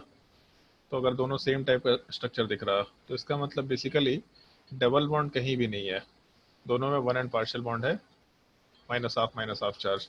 तो ये दोनों बराबर रहेगा, 1 and half bond, 1 and half bond. तो इसका मतलब, और लास्ट क्लास में मेंशन किया था इसको XYZ मान लेना, तो Y और Z वाला पार्ट बराबर होना चाहिए, ऐसा बोल सकते हैं। और उसके बाद दो ही ऑप्शन है, आइदर x छोटा हो जाए या फिर x बड़ा हो जाए। तो पहला दूसरा ऑप्शन तो वैसे भी खत्म है। तो इस केस में x वाले पार्ट में हम लोगों के पास एग्जैक्टली सिंगल बॉन्ड दे रखा है, तो x वाले पार्ट में सिंगल बॉन्ड के अलावा कोई ऑप्शन नहीं। उधर भी रेजोनेंस हो रहा है, एक्चुअल में रेजोनेंस हो रहा है, तो वहाँ पे एग्जैक्टली सिंगल बॉन्ड नहीं होगा, बट मतलब अभी के लिए मान के चल सकते हैं कि सिंगल बॉन्ड ही है, तो भी कोई दिक्कत नहीं होगा। तो इस केस में यहाँ वाले पार्ट में सिंगल बॉन्ड दिख रहा, तो उसके वजह से हम लोगों का सिंगल बॉन्ड होने का मतलब है बॉन्ड ऑर्डर वाला पार्ट 1 के बराबर होगा, जबकि यहाँ पे पार्शियल डबल बॉन्ड कैरेक्टर में exactly half of pi bond दोनों तरफ डिस्ट्रीब्यूट हुआ है, मतलब बॉन्ड ऑर्डर 1.5 के बराबर। तो बॉन्ड ऑर्डर बढ़ेगा तो बॉन्ड लेंथ वाला पार्ट घटेगा, इसका मतलब YZ में बॉन्ड लेंथ वाला पार्ट कम होगा। ऑप्शन डी आंसर निकल के आ जाना चाहिए। और कोई डाउट है किसी को तो पूछ सकते हैं। क्वेश्चन नंबर 204 वाले पार्ट को जब डिस्कस करेंगे तो इसमें ऐसा मेंशन किया है, which of the following about SF4, SOF4, OCF2 molecule is correct? तो इक्वेटोरियल FSF बॉन्ड एंगल इन SOF4 अगर कंसिडर करके चले तो इसके इसमें एक तो हमको मालूम पड़ रहा है 6 वैलेंस इलेक्ट्रॉन वाले पार्ट में सारे के सारे बॉन्ड बनाने में चले जाएंगे, मतलब सारे के सारे जो है ये बॉन्ड्स वाले पार्ट में शेयर हो जाएंगे, मतलब कोई भी यहाँ पे हम लोग के पास लोन पेयर वाला पार्ट निकल के नहीं आएगा। और उसमें इक्वेटोरियल FSF बॉन्ड एंगल। तो इक्वेटोरियल का मतलब ये एंगल हो गया। ये एंगल वाला पार्ट थोड़ा कम होगा। जैसे तीनों बॉन्ड बराबर होते, मान लेते यहाँ पे फ्लोरीन होता तो तीनों बॉन्ड बराबर होते तो एग्जैक्टली इक्वल एंगल आता। लेकिन वेस्पर थ्योरी में एक चीज़ पढ़ा था कि हम लोग के वेस्पर थ्योरी वाले पार्ट में जो बॉन्ड एंगल होता है, और रिपल्शन होता है, उसमें डबल बॉन्ड का रिपल्शन ज़्यादा होता है as compare to triple bond. तो यहाँ पे रिपल्शन का फैक्टर ज़्यादा होगा, इधर भी रिपल्शन का फैक्टर ज़्यादा होगा डबल बॉन्ड के रिस्पेक्ट में। तो ये दोनों सिंगल बॉन्ड डबल बॉन्ड से दूर जाना चाहेंगे, मतलब थीटा 120 से डिक्रीज कर जाएगा। तो अच्छा, इसको ठीक है सर, कंपेयर हम करने बोला। मिस्टेक कर दिए थे, पता चल गया। ठीक है, ओके, समझ में आ गया ना? Yes sir. चलो ओके। और कोई डाउट? 207 सर इसका सी ऑप्शन एक्सप्लेन करिए ना। इसका C option, the bond angle in FCO will be less than 120 degree. FCO तो ऐसा कुछ स्ट्रक्चर दिखाई दे रहा OCF2 में। तो कार्बन पे कोई लोन पेयर नहीं होगा और हाइब्रिडाइजेशन वाला पार्ट sp2 के बराबर होना चाहिए। तो जब sp2 के बराबर हाइब्रिडाइजेशन होगा मतलब बॉन्ड एंगल 120 के बराबर होना चाहिए, लेकिन डबल बॉन्ड का जो रिपल्शन है वो ज़्यादा होगा, तो दोनों फ्लोरीन का जो बॉन्ड एंगल है वो थोड़ा कम होगा। तो अगर इधर का एंगल कम होगा और इधर का रिपल्शन ज़्यादा है तो इधर का एंगल बढ़ेगा भी। तो गलत है शायद से। तो FCO ये बॉन्ड एंगल वाला पार्ट लेस देन 120 बोला, गलत है। मोर देन 120 होना चाहिए। ठीक है। सर 207 207 क्वेश्चन नंबर 207 में ऐसा मेंशन किया है कि consider the following molecule. Bond angle में सर आप वो इसमें एक इंफॉर्मेशन बताएंगे। ऐसा कुछ बोले थे क्या? अच्छा, बेसिकली sir. वही इन्फॉर्मेशन बताने वाले थे, इन्फॉर्मेशन बता चुके अब। एक तो सवाल तो सिंपल सा है। सवाल में तो एंगल वाला पार्ट सबसे ज्यादा H2O में होगा, फिर उसके बाद H2S में होगा, फिर H2SE में और H2TE में। इसमें तो दिक्कत नहीं होना चाहिए क्योंकि ऑक्सीजन के नीचे सल्फर, सेलेनियम, टेलुरियम आता है। तो डाउन द ग्रुप जाएंगे तो इलेक्ट्रोनेगेटिविटी वाला पार्ट डिक्रीज करेगा और सेंट्रल एटम का इलेक्ट्रोनेगेटिविटी जितना ज़्यादा होता है बॉन्ड एंगल उतना ज़्यादा होता है। इन्फॉर्मेशन ये है बेसिकली, सेलेनियम और टेलुरियम इसमें भी बॉन्ड एंगल 90 डिग्री निकल के आता है। तो इन्फॉर्मेशन आज शेयर कर दिया है कि यहाँ पे हाइब्रिडाइजेशन नहीं होता। अगर सेंट्रल एटम का इलेक्ट्रोनेगेटिविटी 2.1 या इससे छोटा होता है और अगर ये हाइड्रोजन के साथ बॉन्ड बना रहा तो सेंट्रल एटम के ऑर्बिटल्स हाइब्रिडाइजेशन में नहीं जाते, और जब हाइब्रिडाइजेशन में नहीं जाते हैं तो बॉन्ड एंगल वाला पार्ट प्योर एटॉमिक ऑर्बिटल के ओवरलैप से बनता है। तो इसी वजह से एंगल अप्रोक्सीमेटली 90 डिग्री निकल के आता है। ऑल्दो अपना आंसर कंपेयर कर सकते हैं हम लोग, आंसर कंपैरिजन करने में दिक्कत नहीं है, लेकिन अपना जो ये क्या बोलते हैं एंगल है वो एग्जैक्टली अगर बात करें तो 90 डिग्री के अराउंड निकल के आता है, जिसको हाइब्रिडाइजेशन कंसेप्ट से एक्सप्लेन नहीं कर सकते। अगर तो समझ आ गया? सर क्यों नहीं कर सकते? क्या नहीं कर सकते? क्यों हाइब्रिडाइजेशन कंसेप्ट से इसको एक्सप्लेन नहीं कर सकते हैं? तो फिर पूरा कंसेप्ट ही एक्सप्लेन ना कर दे। चलो ठीक है, एक लॉजिक देते हैं। एक पॉइंट लिखवाया था तुम लोग को, शायद याद होना चाहिए। हाइब्रिडाइजेशन का कंसिडरेशन क्या था, मतलब रूल क्या क्या थे हाइब्रिडाइजेशन के टाइम पे, कंडीशंस क्या क्या थे? क्या था कुछ? एनर्जी को लेके कंडीशन था वहां पे, क्या कंडीशन था? 2.1 जो नहीं। दोनों ऑर्बिटल जा रहा है हाइब्रिडाइजेशन में, दोनों का सिमिलर एनर्जी होना चाहिए, ज्यादा दोनों का एनर्जी सेम या नियर बाई सेम होना चाहिए, है ना? उसमें नॉर्मली होता क्या है कि जैसे मान लो अगर हम लोग ये एटॉमिक ऑर्बिटल की बात करें तो s ऑर्बिटल, p ऑर्बिटल और d ऑर्बिटल है तो सारा वैलेंस शेल का, बट वैलेंस शेल में भी अगर हम लोग n+l रूल अप्लाई करें तो इस केस में ns का एनर्जी सबसे कम होगा, फिर np का एनर्जी आएगा और सबसे हाईएस्ट nd का एनर्जी। तो इसका एनर्जी बराबर नहीं होता, सिमिलर हो भी सकता है बट बराबर तो नहीं होता। बट नॉर्मली जब भी कोई इलेक्ट्रोनेगेटिव एटम अटैच होता है कभी भी सेंट्रल एटम से, तो इलेक्ट्रोनेगेटिव एटम वाला पार्ट अटैच होता है तो उसके वजह से नॉर्मली एक कंसिडरेशन आता है वहाँ पे कि जैसे मान लो जो हम लोग कंसेप्ट लास्ट क्लास में डिस्कस किए थे, यहीं पे शायद कहीं पे मॉलिक्यूल था ना, वो जो HCF4 HCF6 वाले पार्ट में बॉन्ड लेंथ सबसे ज़्यादा किसका होगा, तो उसी टाइप का कंसिडरेशन है बेसिकली। जैसे मान लो कि PH5 है और PF5, तो फ्लोरीन वाला पार्ट बहुत इलेक्ट्रोनेगेटिव एटम है तो जब इलेक्ट्रोनेगेटिव एटम है तो खैर अब हम लोग डाइपोल मोमेंट पढ़ चुके हैं, तो मालूम है कि फ्लोरीन अपने ऊपर डेल्टा माइनस चार्ज बनाएगा और फॉस्फोरस के ऊपर डेल्टा प्लस बनाएगा। तो जब इस तरह के बहुत सारे और एटम्स अटैच होंगे, बहुत सारे की भी जरूरत नहीं है, 2 या 3 मेरे तो भी काम हो जाता है। तो जब इस तरीके से बहुत सारे फ्लोरीन्स अटैच होंगे तो फॉस्फोरस के ऊपर डेल्टा पॉजिटिव चार्ज बहुत हाई होगा। और एक चीज बताओ, पॉजिटिव चार्ज आने से जो पॉजिटिव चार्ज आने से हम लोग एटम का साइज बढ़ता है कि घटता है? घटता है। घटता है। तो जब पॉजिटिव चार्ज आएगा इस पे तो फॉस्फोरस का साइज डिक्रीज करेगा, मतलब फॉस्फोरस का रेडियस वाला पार्ट डिक्रीज कर गया। तो रेडियस डिक्रीज करने का मतलब है बेसिकली एस ऑर्बिटल का साइज डिक्रीज किया वैलेंस शेल में, पी ऑर्बिटल का साइज डिक्रीज किया, या फिर डी ऑर्बिटल का साइज डिक्रीज किया।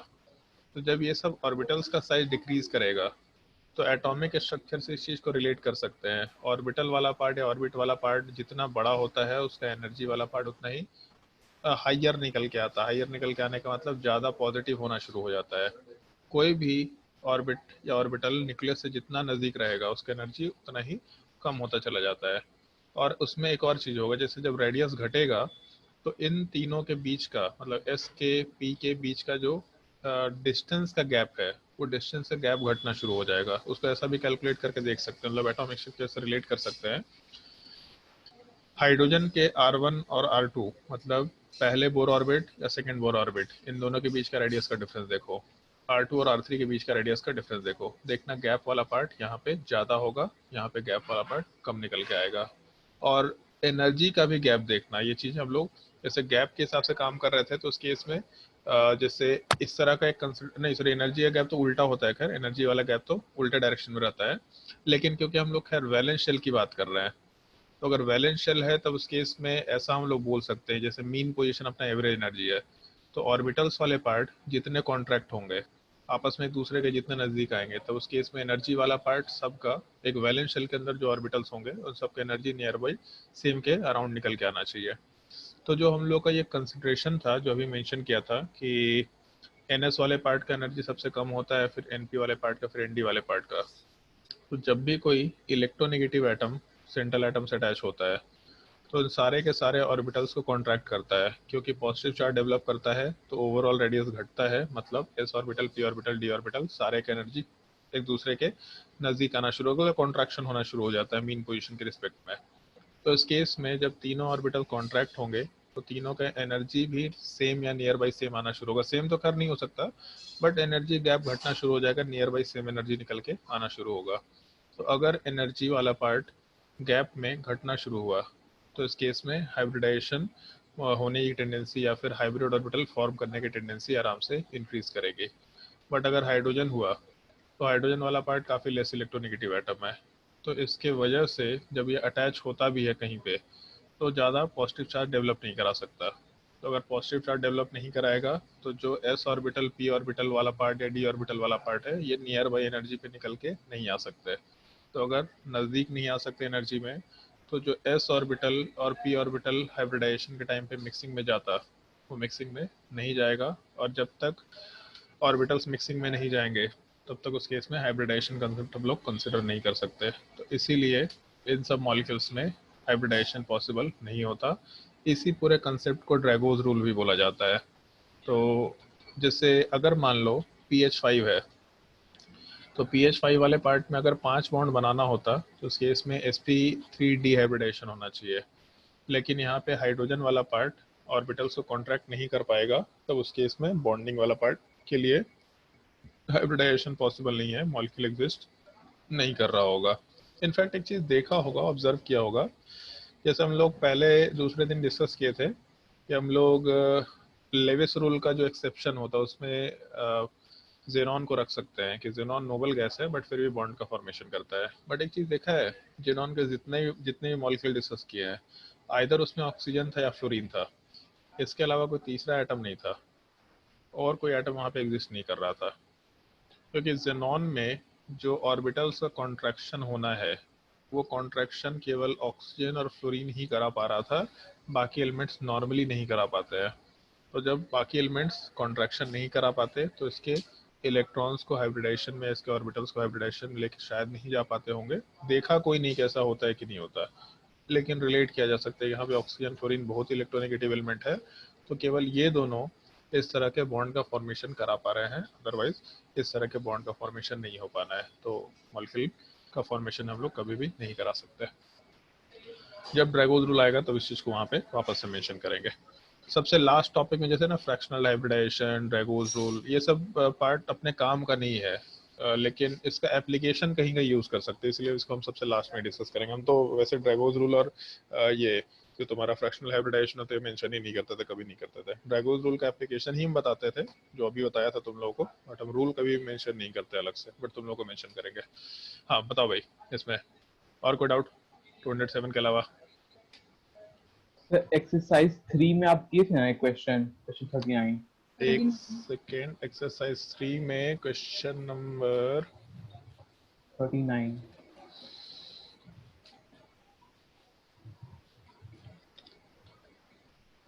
39 दिए थे क्या? एक्सरसाइज 3 में, ये 2 में है। अच्छा, जे एडवांस वाला सवाल होगा, है ना? Yes sir. Okay okay, exercise 3 में क्वेश्चन नंबर 39। हाँ भाई, बन गया? इसमें मेरा आंसर C2 आ रहा है और N2 दे रखा है। नहीं, N2 नहीं, इसमें गलत आंसर दे रखा है। एक्चुअल में इसमें बहुत सारे लोगों को कंफ्यूजन रहता है, शायद इसीलिए उसमें आंसर भी जहाँ से भी लिए होंगे क्वेश्चन, वहीं पे आंसर गलत दे रखा होगा। देख लेते हैं एक बार, वैसे हमको आंसर याद नहीं है। Assuming 2s 2p mixing not operative, तो जैसे तुम लोग को बोला था कि O2 के जगह पे N2 का डायग्राम फॉलो करते हैं हम लोग। तो N2 का डायग्राम क्यों फॉलो होता है? क्योंकि N2 वाले पार्ट में sp मिक्सिंग होता है, नाइट्रोजन के ऑर्बिटल्स वाले पार्ट में 2s और 2p का बीच का जो एनर्जी गैप होता है वो काफ़ी कम होता है, तो उसके वजह से हम लोग का जो sp मिक्सिंग है वो ऑपरेबल होता है, और उसके वजह से सिग्मा 2p z वाला पार्ट थोड़ा हाइयर एनर्जी पे चला जाता है। अगर ये पूरा इफेक्ट ऑपरेबल नहीं होगा, sp मिक्सिंग ऑपरेबल नहीं होगा, तो नाइट्रोजन का जो डायग्राम बन रहा था, मतलब ये चीज़ पॉसिबल अगर नहीं है तो ये पॉसिबल नहीं होगा, मतलब ये डायग्राम को चेंज करने की ज़रूरत नहीं पड़ेगी। मतलब अपना के स्टार, एल स्टार, और उसके बाद फिर हम लोग आराम से सिग्मा 2pz पाई पाई की बात कर सकते हैं। तो Be2 तो वैसे भी हम लोग B2 वाले पार्ट में कितना hydrogen, helium, lithium, beryllium 8 electron है। 8 इलेक्ट्रॉन मतलब 2 इलेक्ट्रॉन 2 इलेक्ट्रॉन 2 इलेक्ट्रॉन 2 इलेक्ट्रॉन, काम का नहीं रहा। B2 वाले पार्ट में टोटल 10 इलेक्ट्रॉन निकल के आएगा। तो अगर 10 इलेक्ट्रॉन लेके चले, इसका N2 आंसर आ रहा है। C2 आ रहा है लेकिन N2 दे रखा है। नहीं, N2 तो नहीं होने का, इसका आंसर कहीं कहीं पे लोग B2 दे देते हैं, ठीक है, उसमें तो आंसर थोड़ा एकदम गलत है। B2 लोग दे देते हैं, जैसे के स्टार हो गया, एल स्टार हो गया, उसके बाद अगर पाई वाला पार्ट होता तो 8 इलेक्ट्रॉन, 8 के बाद B2 वाले पार्ट में टोटल 10 इलेक्ट्रॉन, मतलब एक एक इलेक्ट्रॉन ले सकते थे। तो 8 प्लस और यहाँ पे एक एक इलेक्ट्रॉन, मतलब पैरामैग्नेटिक वाला पार्ट लोग B2 कंसिडर कर लेते हैं। बट ये चीज़ नहीं हो सकता, क्योंकि sp मिक्सिंग ऑपरेबल नहीं है। तो हम लोग का जैसा ऑक्सीजन का डायग्राम होता है एग्जैक्टली वैसा ही सेम डायग्राम होगा। तो 8 के बाद B2 वाले पार्ट में 10 इलेक्ट्रॉन, मतलब ये डायमैग्नेटिक है, और C2 में 12 इलेक्ट्रॉन, तो 11 12, इसका मतलब मॉलिक्यूल आराम से पैरामैग्नेटिक निकल के आना चाहिए। ऑप्शन सी वाला पार्ट आंसर हो जाएगा। उससे पहले तो हमको लगता है कि बहुत सारे लोग sp मिक्सिंग पता भी नहीं था। एक्चुअल में उससे पहले किसी को नहीं पता था, लोग बस मॉलिक्यूलर ऑर्बिटल थ्योरी को हल्के में लेते थे। तो लोग इसीलिए बहुत जगह पे आंसर में, जैसे अरिहंत वगैरह सब में आंसर की देखते हैं, वहाँ पे B2 ही मेंशन किया हुआ रहता है। बहुत सारे लोग को sp मिक्सिंग का कंसेप्ट नहीं मालूम ढंग से, लेकिन उसके बाद फिर धीरे धीरे उस चीज़ में करेक्शन होना शुरू हुआ, क्योंकि 2014 में सवाल आ चुका। जब सवाल आया तो लोगों को बहुत सारा कंसेप्ट मालूम पड़ जाता है, तो इसलिए थोड़ा ध्यान रखना है। सवाल तो अच्छा था, बट पढ़ रखा है तो ज़्यादा मुश्किल सवाल नहीं है। और कोई डाउट? एक्सरसाइज 2 का 51 52 समझ गए। एक्सरसाइज 2 का 51 और 52,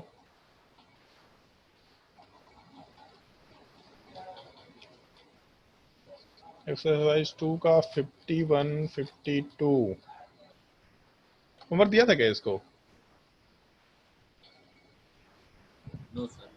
नो सर। क्या भी आदित्य आर्यन, मेरे यहाँ नोट किया हुआ है यहाँ पे। कुछ खा पी के नोट किया था क्या? यार बुकलेट 1 का होगा। नहीं सर, यही था, मतलब यही कोशिश किया तो नहीं होता कुछ। मतलब सारे लोग एक तो इसमें हाइड्रोजन बॉन्डिंग दे रखा है, जबकि हम बोले हाइड्रोजन बॉन्डिंग अभी तक पढ़ा ही नहीं है, ये तो हो नहीं सकता, तो जरूर कुछ कॉपी रखा था उस टाइम पे। सर 222 एक बार देखिए। Question number 222।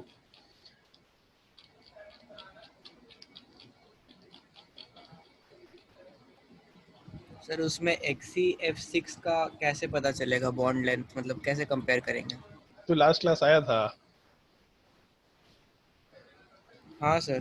तो लास्ट क्लास में इसका तीन तीन तरीका आ गया था, हम भी इसमें एक ही तरीका अप्लाई किया करते थे, ऑक्सीडेशन नंबर वाला पार्ट।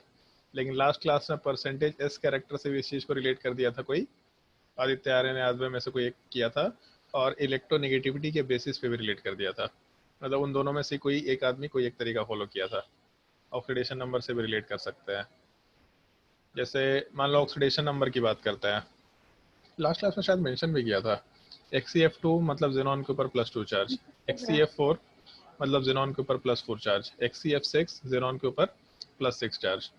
तो जितना ज़्यादा पॉजिटिव चार्ज रेडियस वाला पार्ट उतना ही कम होगा।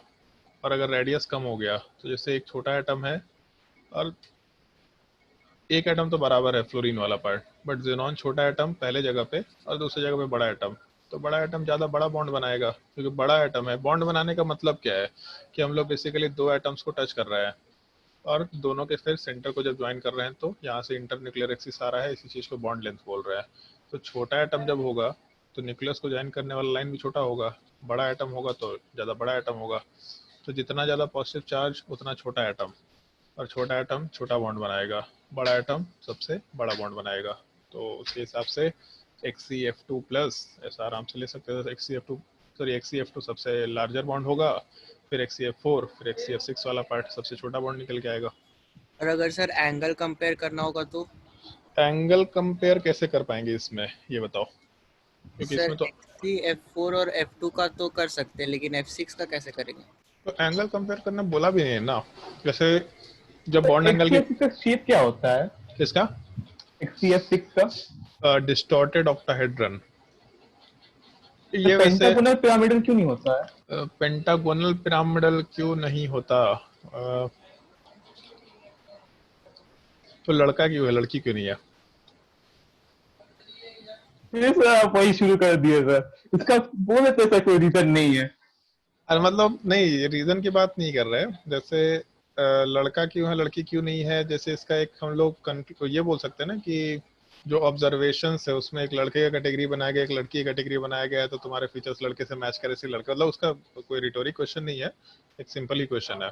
तो जैसे क्यों ऐसा नहीं है, इसका रीजन नहीं है किसी के पास क्यों ऐसा नहीं है, लेकिन ऐसा है तो उसके बाद की चीजें हम लोग डिस्कस कर सकते हैं। ठीक है, तो क्यों ऐसा नहीं है उसमें हम कुछ नहीं कर सकते, है ऐसा, मॉलिक्यूल एग्जिस्ट ऐसा कर रहा, तो मॉलिक्यूल से जाकर पूछो कि क्यों ऐसा नहीं है भाई, बाकी सब ऐसे थे तो। लेकिन जैसे एक्चुअल में जैसे मान लो ये है XCF6 हो गया और IF6 माइनस हो गया, तो ये जो पार्ट है ये तुम्हारा पेंटागोनल बाइपिरामिडल के जैसा आता है, जबकि ये वाला पार्ट ये क्या बोलता है डिस्टॉर्टेड ऑक्टाहेड्रन आता है। तो इसमें भी IF6 माइनस का मतलब क्या हो गया, आयोडीन पे एक इलेक्ट्रॉन ऐड के तो जेनॉन के जैसा ही पार्ट आ गया। लेकिन ये वाला पार्ट पेंटागोनल बाइपिरामिडल से रिलेटेड है, जबकि ये वाला पार्ट डिस्टॉर्टेड ऑक्टाहेड्रन है। अब क्या इसमें बोले हम लोग, सेम टाइप का लोन पेयर और सब कुछ है, लेकिन तभी भी दोनों का शेप अलग अलग है।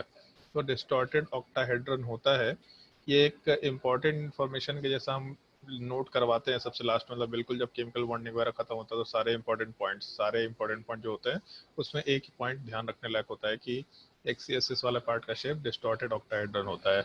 क्यों का रीजन ऐसा दिया जा सकता है, जैसे XCF6 है तो मान लो कि कोई रीजन नहीं है एक्चुअल में, बहुत सुटेबल रीजन नहीं है, बट ऑक्टाहेड्रन शेप आता है sp3d2 में। तो sp3d2 वाले पार्ट का मतलब हो गया बेसिकली, जैसे हम लोग जब XCF6 लेके चल रहे थे तो XCF6 वाले पार्ट में हम लोग के पास टोटल 6 फ्लोरीन थे और उसके अलावा एक लोन पेयर था। तो हम लोग हाइब्रिडाइजेशन में ये सारा का सारा पार्ट लेके चल रहे थे।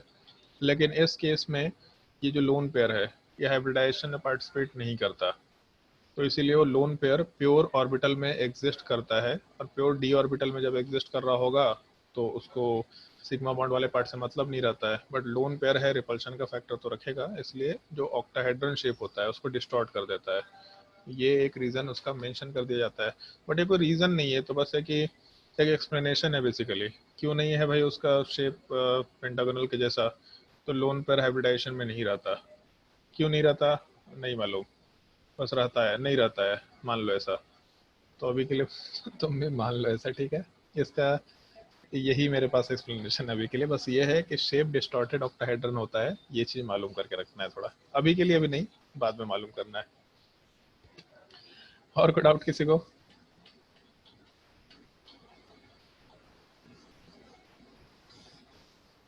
बोलो भाई जल्दी, और कोई डाउट? क्लास तो पूरा डाउट डिस्कशन में चला गया। इसमें मजा आता है भाई, एक्चुअली इसमें मजा आता है। हम लोग का कोटा में एक क्लास पूरा डिस्कशन में निकल जाया करता था, तभी तो एक्चुअल में मजा आता है। तब लगता है कि हाँ भाई कुछ होमवर्क दिया, तुम लोग भी बना के आया, सारा डाउट पूछा, मतलब मेहनत कर रहा है। हम लोग इसमें ज्यादा मजा आता है, हम पढ़ाने में हमको उतना मजा नहीं आता जितना डाउट डिस्कशन में आता है।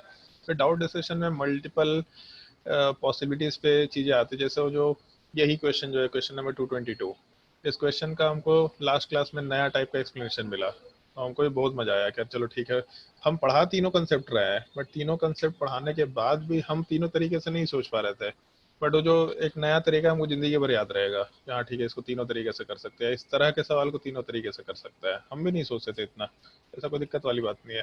ठीक है, 40 हुआ तो मेरे पास तो सफिशिएंट टाइम है, हम लेविस एसिड वाला पार्ट आराम से डिस्कस करके काम कर सकते हैं। तो एक काम करते हैं, लेविस एसिड और लेविस बेस वाला पार्ट कंसेप्ट डिस्कस कर लेते हैं, और बाकी पार्ट फिर हम लोग एरेनियस एसिड एरेनियस बेस वाले पार्ट को आराम से बाद में डिस्कस कर लेंगे। तो जैसे लेविस एसिड और लेविस बेस वाला पार्ट क्या होता है, अगर इस चीज़ का डिस्कशन करें तो इस केस में जैसे हम लोग जब एसिड बेस से कंसेप्ट की बात करते हैं, तो उस केस में एरेनियस कंसेप्ट होता था, जहाँ पे H+ वाला पार्ट को हम लोग डोनेट करते थे, एक्वस मीडियम में तो एसिड बोलते थे, OH- को डोनेट करते थे तो उस केस में बेस बोलते थे। सिमिलर टाइप से H+ को डोनेट और एक्सेप्ट करने की टेंडेंसी में हम लोग ब्रॉन्स्टेड कंसेप्ट बोलते थे, ब्रॉन्स्टेड एसिड या ब्रॉन्स्टेड बेस वाला पार्ट। और जब हम लोग इन सब कंसेप्ट को यूज ना करके लोन पेयर के टर्म में काम करते हैं, कोई भी electron pair, basically lone pair भी नहीं, इलेक्ट्रॉन पेयर वाला पार्ट होना चाहिए। तो जब इलेक्ट्रॉन पेयर के टर्म में काम करते हैं तो उसमें दो चीज हो सकता है, जो भी सब्सटेंस इलेक्ट्रॉन पेयर एक्सेप्ट करते हैं, अब इलेक्ट्रॉन पेयर में नेगेटिव चार्ज हो या लोन पेयर हो या कुछ भी हो, जो भी इलेक्ट्रॉन पेयर एक्सेप्ट कर सकते हैं उस चीज़ को हम लोग एसिड बोलेंगे। जैसे सिंपली एक्सेप्ट कर रहा है तो A for acid, A for accept आराम से मेंशन कर सकते हैं, ये चीज़ हम लोग का लेविस एसिड हो गया। और जो भी सब्सटेंसेस इलेक्ट्रॉन पेयर डोनेट करेंगे, तो जैसे एक जगह एक्सेप्ट कर रहा है तो डेफिनेटली दूसरी जगह डोनेट करेगा, तो इस चीज़ को हम लोग आराम से लेविस बेस बोल सकते हैं। पहचानने का तरीका एक्चुअल में सिंपल सा है बेस के लिए, लेकिन इलेक्ट्रॉन पेयर एक्सेप्ट करने का पार्ट जो लेविस एसिड है वो थोड़ा मतलब ध्यान से उतर जाता है। पहचानने का तरीका आसान है बट हम लोग के ध्यान से उतर जाता है। अगर हम लोग के पास लोन पेयर और नेगेटिव चार्ज है, तो लोन पेयर या नेगेटिव चार्ज का मतलब है ऑन द सेंट्रल एटम, बाहर के एटम से भी मतलब नहीं है। तो अगर लोन पेयर और नेगेटिव चार्ज वाला पार्ट दे रखा, तब उस केस में नॉर्मली हम लोग उस लोन पेयर या नेगेटिव चार्ज वाले पार्ट को किसी दूसरे स्पीसीज को डोनेट करने के लिए यूज कर सकते हैं। तो जब भी कभी सेंट्रल एटम पे लोन पेयर या नेगेटिव चार्ज होगा, तो आराम से किसी दूसरे स्पीसीज को डोनेट करने के लिए उसको यूज कर पाएंगे हम लोग। और जब भी डोनेट करने की टेंडेंसी होगी तो उस केस में हम लोग आराम से लेविस बेस वर्ड यूज कर सकते हैं। जैसे मान लो NH3 है, तो NH3 में नाइट्रोजन के ऊपर लोन पेयर है, इसका मतलब लेविस बेस हो सकता है। H2O ऑक्सीजन के ऊपर लोन पेयर है, मतलब लेविस बेस हो सकता है। H2S सल्फर के ऊपर लोन पेयर है, लेविस बेस हो सकता है। Cl- लेविस बेस के जैसा बिहेव कर सकता है। इस तरह के केसेस हम लोग आराम से लेते हुए चल सकते हैं। OH- है, ऑक्सीजन के ऊपर माइनस चार्ज भी है, लोन पेयर भी है, आराम से लेविस बेस के जैसा बिहेव कर सकता है। दूसरा, जब हम लोग इलेक्ट्रॉन पेयर एक्सेप्ट करने की टेंडेंसी की बात करते हैं, तो इलेक्ट्रॉन पेयर वही एक्सेप्ट कर पाएगा जिसके पास खाली जगह होगा इलेक्ट्रॉन को रखने का। खाली जगह इलेक्ट्रॉन को रखने के लिए अपने पास दो कंडीशंस है, आइदर वैकेंट p ऑर्बिटल हो, s ऑर्बिटल तो काम का नहीं होता, p ही ऑर्बिटल रहता है, क्योंकि मॉलिक्यूल से रिलेटेड बात कर रहे हैं, एक एटम से रिलेटेड बात नहीं कर रहे हैं। जब भी एसिड और बेस मतलब एक मॉलिक्यूल को लेकर चल रहे हैं हम लोग नॉर्मली, यहाँ आयन है बेसिकली, तो आयन चलेगा, बट इन जनरल एक सिंगल एटम को कंसिडर नहीं कर रहे होंगे हम लोग। तो वैकेंट p ऑर्बिटल हो जाए या फिर वैकेंट डी ऑर्बिटल हो जाए। तो vacant D orbital in general third period और उसके बिलो के जो एलिमेंट्स होते हैं, इन सब केसेस में एकदम बिल्कुल फिक्स्ड है कि हम लोग के पास वैकेंट डी ऑर्बिटल होगा ही होगा, पी हो या ना हो, बट थर्ड पीरियड और उसके बिलो वाले पार्ट के जितने भी एलिमेंट्स होंगे सब में वैकेंट डी ऑर्बिटल होगा ही होगा। और अगर वैकेंट डी ऑर्बिटल या वैकेंट पी ऑर्बिटल हो गया, मतलब खाली ऑर्बिटल है, तो अगर खाली ऑर्बिटल है तो सामने से इलेक्ट्रॉन खींच सकता है, इलेक्ट्रॉन एक्सेप्ट कर सकता है। अगर इलेक्ट्रॉन एक्सेप्ट करेगा तो उस केस में आराम से हम लोग लेविस एसिड वर्ड यूज करते हुए काम कर सकते हैं। करना क्या होगा ये चीज मेंशन कर देते हैं। जैसे एक पार्ट ये मान लो BH3 है, तो ये चीज देखना केवल कि हम लोग का जो सेंट्रल एटम है कौन से पीरियड का है, सेकेंड पीरियड का है या थर्ड पीरियड का है। अगर थर्ड पीरियड या बिलो का एलिमेंट है तो कुछ मत सोचना, वो हमेशा लेविस एसिड होगा, क्योंकि थर्ड पीरियड में वैकेंट डी ऑर्बिटल होगा ही होगा। और अगर डी ऑर्बिटल होगा तो उसके इसमें इलेक्ट्रॉन पेयर एक्सेप्ट करने की टेंडेंसी आराम से होगी होगी। बाय डिफॉल्ट थर्ड पीरियड और उसके बिलो के एलिमेंट्स लेविस एसिड होंगे। बट सेकेंड पीरियड में बस देख लेना हाइब्रिडाइजेशन क्या हो सकता है। तो बोरोन पे हाइब्रिडाइजेशन क्या होना चाहिए यहाँ पे, तो 3 बॉन्ड के हिसाब से कोई लोन पेयर नहीं, मतलब sp2। sp2 का मतलब है कि एक p orbital, 1 p orbital vacant है, उसको हाइब्रिडाइजेशन यूज नहीं कर रखे, खाली पड़ा हुआ है। तो अगर एक p ऑर्बिटल वैकेंट है तो आराम से लेविस एसिड के जैसा बिहेव कर सकता है।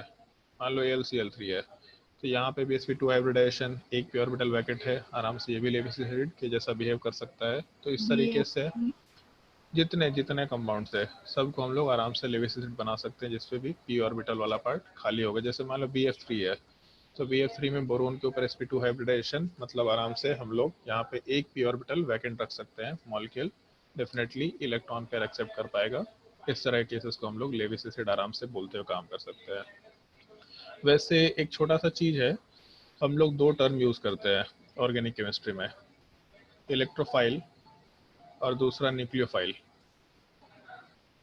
और पूरा ऑर्गेनिक केमिस्ट्री का जो रिएक्शन है, जैसे क्लास 10th में कुछ रिएक्शन पढ़ा था ना, एस्टरिफिकेशन रिएक्शन, तो एस्टरिफिकेशन रिएक्शन के जैसे ही बहुत सारे रिएक्शंस हैं। लोग तो उसमें बोलते हैं 400-500 रिएक्शंस है, बट मेरे हिसाब से 400-500 रिएक्शंस नहीं है, 60-70 रिएक्शंस है उसमें टोटल, जिसमें से 60-70 में से अप्रोक्सीमेटली 16-17 रिएक्शन जनरलाइज्ड है।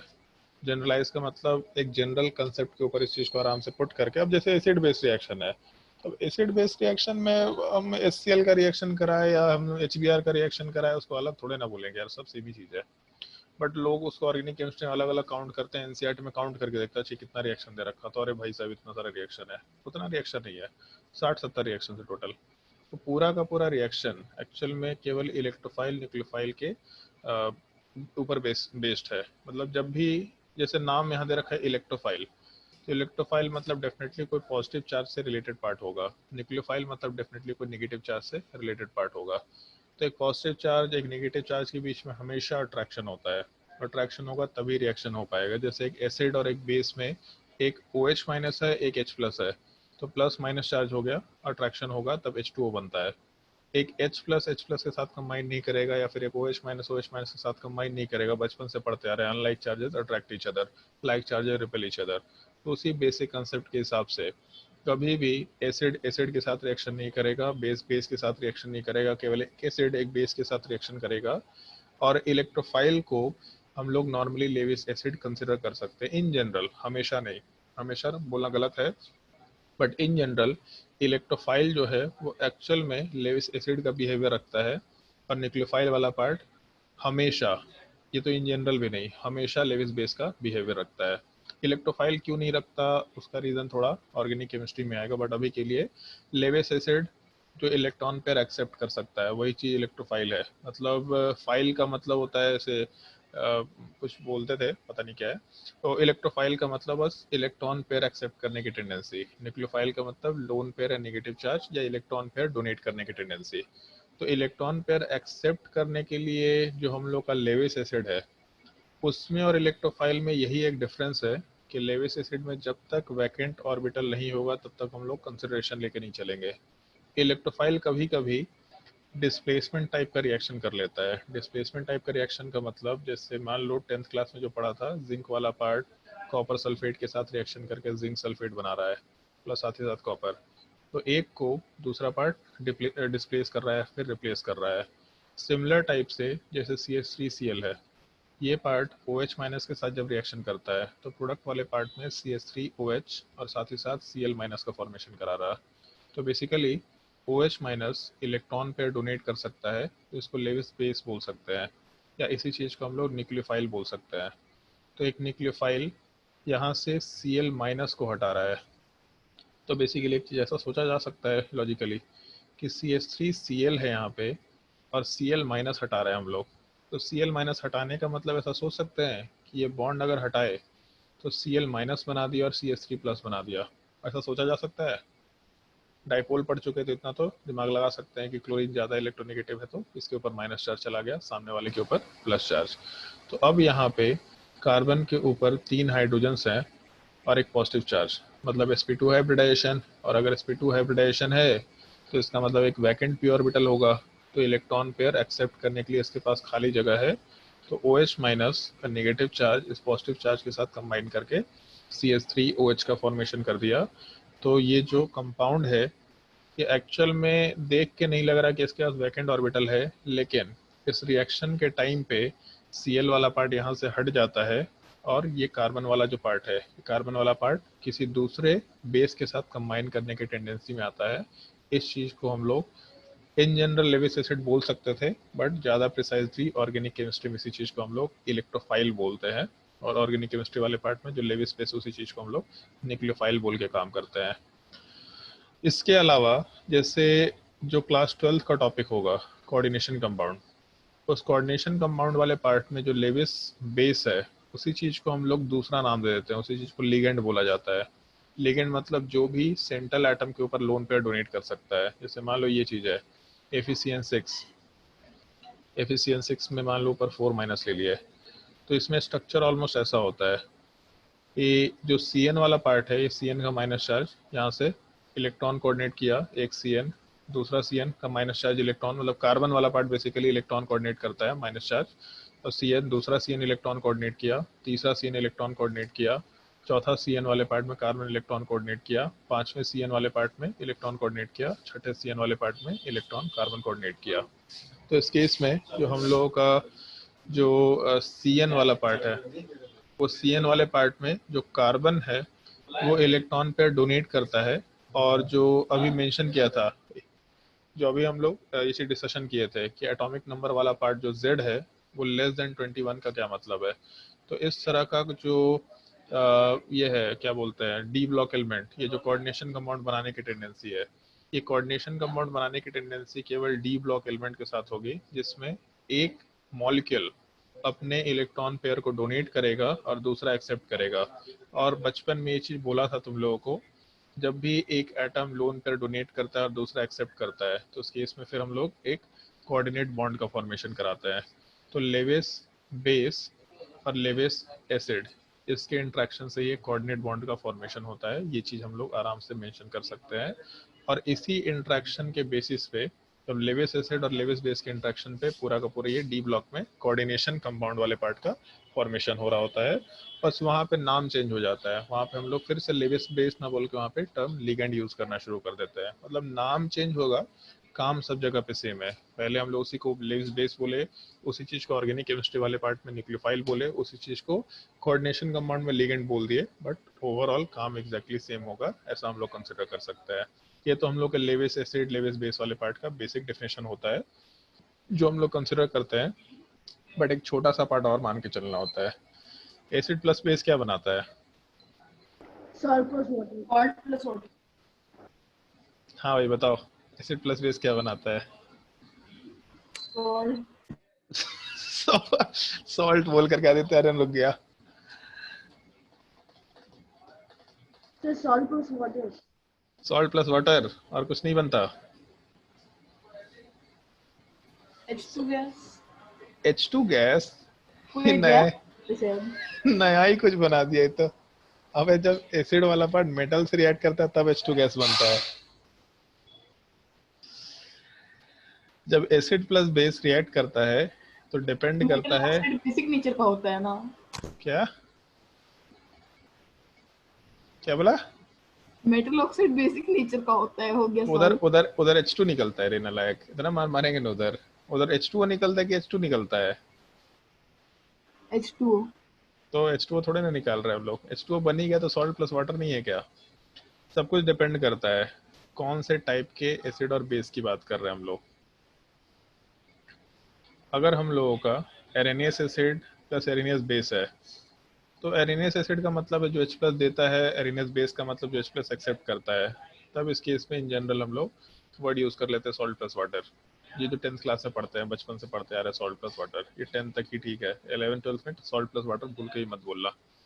दूसरा, Brønsted acid plus Brønsted base वाला पार्ट, जो प्रोडक्ट बनाता है उसको सॉल्ट प्लस वाटर हम लोग नहीं बोलेंगे। एक्चुअल वहाँ पे ज़्यादा प्रिसाइज टर्म कंजुगेट एसिड बनता है, प्लस साथ ही साथ कंजुगेट बेस वाले पार्ट का फॉर्मेशन होता है। मतलब जो बेस होगा इससे कंजुगेट एसिड बनेगा और जो एसिड होगा इसका कंजुगेट वाला पार्ट बेस बनेगा। ये Brønsted acid plus Brønsted base का कॉम्बिनेशन होगा। और जब लेविस एसिड और लेविस बेस बनाते हैं हम लोग, मतलब इन दोनों का इंट्रैक्शन कराते हैं, तो आइदर कॉम्प्लेक्स कंपाउंड का फॉर्मेशन होगा। कॉम्प्लेक्स कंपाउंड का मतलब जैसे अभी डिस्कस किया था जस्ट ऊपर यहाँ पे, लेविस एसिड और लेविस बेस, एक्चुअल में ए और बी कर दिए, काम करते उल्टा ही कर देते इसको। बी वाला पार्ट बेस है, मतलब लोन पे डोनेट करेगा, ए वाला पार्ट एक्सेप्ट करेगा। तो उस केस में कोऑर्डिनेट बॉन्ड इस टाइप का कुछ कंसिडर करते हुए काम कर सकते हैं। तो जब हम लोग कोऑर्डिनेट बॉन्ड कंसिडर करके काम कर रहे हैं तो अभी जस्ट मेंशन किया था कोऑर्डिनेशन कंपाउंड बनेगा। तो इस केस में जब लेविस एसिड और लेविस बेस कंबाइन करेगा तो उस केस में कॉम्प्लेक्स कंपाउंड बोलो या कोऑर्डिनेशन कंपाउंड बोलो, कुछ भी टर्म चलेगा। बट इसके अलावा हम लोग एक और पार्ट यूज कर सकते हैं, एडक्ट। एक वर्ड है थोड़ा जो ध्यान रखना होता है। जैसे जब डी ब्लॉक का एलिमेंट है तो उस केस में हम लोग कोऑर्डिनेशन कंपाउंड या कॉम्प्लेक्स कंपाउंड वर्ड यूज कर रहे होते हैं। लेकिन जब एक मॉलिक्यूल जैसे NH3 है अगर, और साथ ही साथ BH3 है, अगर ये दोनों कंबाइन करेगा तो नाइट्रोजन के ऊपर लोन पेयर है, इसका मतलब लेविस एसिड है, सॉरी लेविस बेस है। और बोरोन के ऊपर वैकेंट ऑर्बिटल है, क्योंकि sp2 हाइब्रिडाइजेशन है तो इसका मतलब वैकेंट p ऑर्बिटल होगा, तो यहाँ पे लेविस एसिड है। तो जब एक बेस वाला पार्ट एक एसिड के साथ कंबाइन करेगा तो बेसिकली हम लोग ऐसा कंसिडर कर सकते हैं कि NH3 वाला पार्ट अपना लोन पेयर आराम से बोरोन के ऊपर कोऑर्डिनेट कर सकता है। तो जब एक p ब्लॉक से एसोसिएटेड कोवेलेंट मॉलिक्यूल जब दूसरे कोवेलेंट मॉलिक्यूल के साथ आपस में कंबाइन करके कोऑर्डिनेट बॉन्ड का फॉर्मेशन कराएगा तो इस इंट्रैक्शन वाले पार्ट को हम लोग आराम से एडक्ट बोल सकते हैं। मतलब ये जो पूरा का पूरा स्पीसीज आपस में कंबाइन करके रहेगा, इस चीज को हम लोग इन जनरल एडक्ट बोल दिया करते हैं। तो बचपन की चीजें थोड़ा 10 तक ध्यान रखना। लेविस एसिड और लेविस बेस, सॉरी एसिड और बेस मिलकर सॉल्ट प्लस वाटर बनाएगा, ऐसा जरूरी नहीं होता। एरेनियस एसिड होगा तो H प्लस आएगा, एरेनियस बेस होगा तो OH माइनस आएगा। H प्लस OH माइनस क्या बनाएगा? तो वाटर बनाएगा। तो बाकी क्या बच गया? तो एसिड के तरफ से हम लोग को कोई ना कोई काउंटर आयन मेटल वाला पार्ट, सॉरी नॉन मेटल वाला पार्ट मिलेगा। जैसे HCl है तो Cl माइनस मिला, HBr तो Br माइनस मिला। तो जब भी कभी एसिड होगा तो H प्लस हटाने के बाद जो काउंटर आयन है वो हमेशा एक नॉन मेटल मिलेगा। जब भी OH माइनस है तो OH माइनस वाला पार्ट हमेशा किसी काउंटर आयन मेटल के साथ अटैच्ड होगा, NaOH, KOH।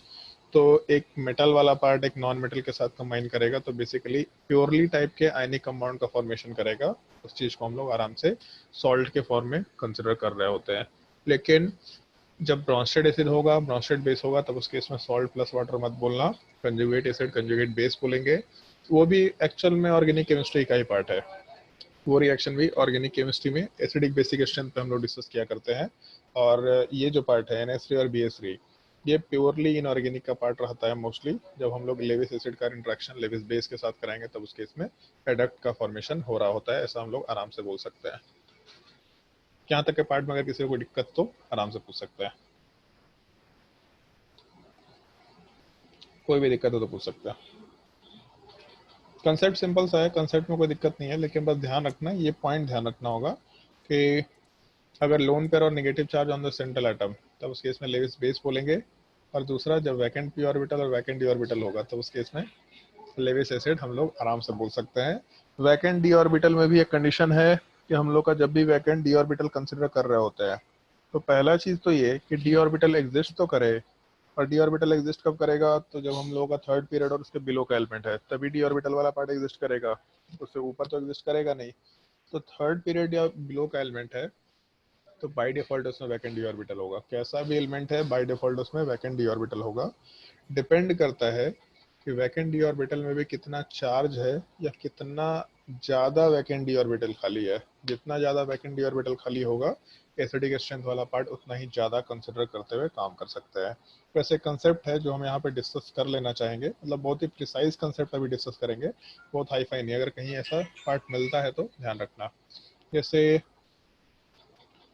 अगर हम लोग एसिडिक और बेसिक स्ट्रेंथ कंपेयर करने की कोशिश करें, मान लो कंपाउंड के अंदर, तो इन जनरल जैसे एक चीज़ सुना होगा 10th क्लास में भी, जो भी मेटालिक ऑक्साइड्स होते हैं, मोस्टली ऑक्साइड्स की बात कर रहे हैं हम लोग, acidic basic nature of oxides. ये चीज़ हम लोग केमिकल बॉन्डिंग जो क्लास 12 में हम नॉर्मली पढ़ाते हैं, तो वहाँ पे नेचर ऑफ ऑक्साइड्स में भी डिस्कस करेंगे वो चीज़।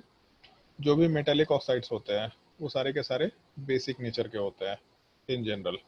और उसमें भी एक चीज़ ध्यान रखना, डाउन द ग्रुप जाने पे, जब लोग ऊपर से नीचे जाएंगे तो डाउन द ग्रुप जाने पे जो बेसिक स्ट्रेंथ है तो बेसिक स्ट्रेंथ वाला पार्ट इंक्रीज करेगा। ये हमेशा ध्यान रखते हुए काम करना है, मतलब डाउन द ग्रुप मूव करना होता है। क्यों ऐसा होगा, तो उसका रीजन सॉल्युबिलिटी से रिलेटेड होता है। डाउन द ग्रुप जाने पे मेटालिक कैरेक्टर बढ़ता है इसलिए क्या? हाँ, मेटेलिक कैरेक्टर बढ़ता है तो उसी का एक एप्लीकेशन आता है। जब मेटेलिक कैरेक्टर बढ़ता है मतलब बेसिकली आयनिक कैरेक्टर बढ़ेगा, और अगर आयनिक कैरेक्टर बढ़ेगा तो सॉल्युबिलिटी भी बढ़ता है। उसका एक रिजेम्बलेंस बोल सकते हैं। जब सॉल्युबिलिटी बढ़ेगा तो जितना ज़्यादा सॉल्युबल आयन होगा या जितना ज़्यादा सॉल्युबल बेस होगा उतना ज़्यादा OH माइनस मिलेगा, और जितना ज़्यादा OH माइनस मिलेगा उतना ज़्यादा बेसिक बिहेवियर शो करेगा, मतलब उतना स्ट्रॉन्गर बेसिक पार्ट कंसिडर कर सकते हैं हम लोग। ये मेटालिक ऑक्साइड हो गया। और दूसरा हम लोग नॉन मेटालिक ऑक्साइड ले सकते हैं।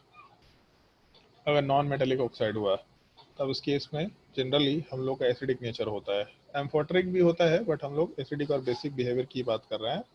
इस केस में दो पार्ट ध्यान रख, क्या? हाँ, न्यूट्रल भी होता है, न्यूट्रल भी होता है। कार्बन मोनोऑक्साइड हो गया, NO वाला पार्ट हो गया, ये सब न्यूट्रल ऑक्साइड है, ठीक है। तो इस केस में जो हम लोग का एसिडिक नेचर है, इसमें कंपैरिजन करते वक्त हम लोग दो काम करते हैं। पहला part, higher oxidation number on the central atom. तब उस केस में एसिडिक स्ट्रेंथ वाला पार्ट जो हम लोग का कंपैरिजन में यूज करेंगे, वो एसिडिक स्ट्रेंथ वाला पार्ट हायर होगा। तो जब भी कभी हम लोग कंपैरिजन करते हैं इन जनरल, जब भी कभी का मतलब हमेशा नहीं, जब ऑर्गेनिक केमिस्ट्री आएगा तो उसका एक्सेप्शन भी समझ में आएगा तुम लोगों को, बट एक्चुअल में एक्सेप्शन के जैसा यूज नहीं करेंगे हम लोग। ऑर्गेनिक केमिस्ट्री में ही acidic strength basic strength most probably या फिर ज़्यादा बेटर तरीके से कंसिडर किया करते हैं, क्योंकि रेजिनेंस का उधर काफ़ी बड़ा एप्लीकेशन होता है। बट अभी के लिए non metallic oxide acidic nature का होगा और higher oxidation state on the central atom, तो एसिडिक स्ट्रेंथ हायर होगा। और दूसरा इसी में केस है, इफ ऑक्सीडेशन नंबर सेम, तब उस केस में लोअर साइज ऑफ या smaller size of central atom, तब इस केस में अपना एसिडिक स्ट्रेंथ वाला जो पार्ट है वो हायर निकल के आएगा। तब इसको ऐसा कंसिडर कर सकते हैं एग्जांपल के थ्रू भी, जैसे ऑक्सीडेशन नंबर अगर सेम है तब उस केस में जो हम लोग सेंट्रल एटम का साइज है वो जितना छोटा होगा उस केस में एसिडिक स्ट्रेंथ उतना ही ज़्यादा होगा। जैसे इसका एक एप्लीकेशन है HClO4, HClO3, HClO2 और HClO। इन सब में अगर क्लोरीन का ऑक्सीडेशन नंबर निकाले तो +7, +5, +3 और यहाँ +1 निकल के आएगा। तो अगर इन सब में एसिडिक स्ट्रेंथ कंपेयर करें तो जितना ज़्यादा ऑक्सीडेशन नंबर, याद रखा higher oxidation number on the central atom, acidic strength ज़्यादा होगा। तो पहला सबसे ज़्यादा एसिडिक, फिर दूसरा, फिर तीसरा, फिर चौथा कंसिडर कर सकते हैं।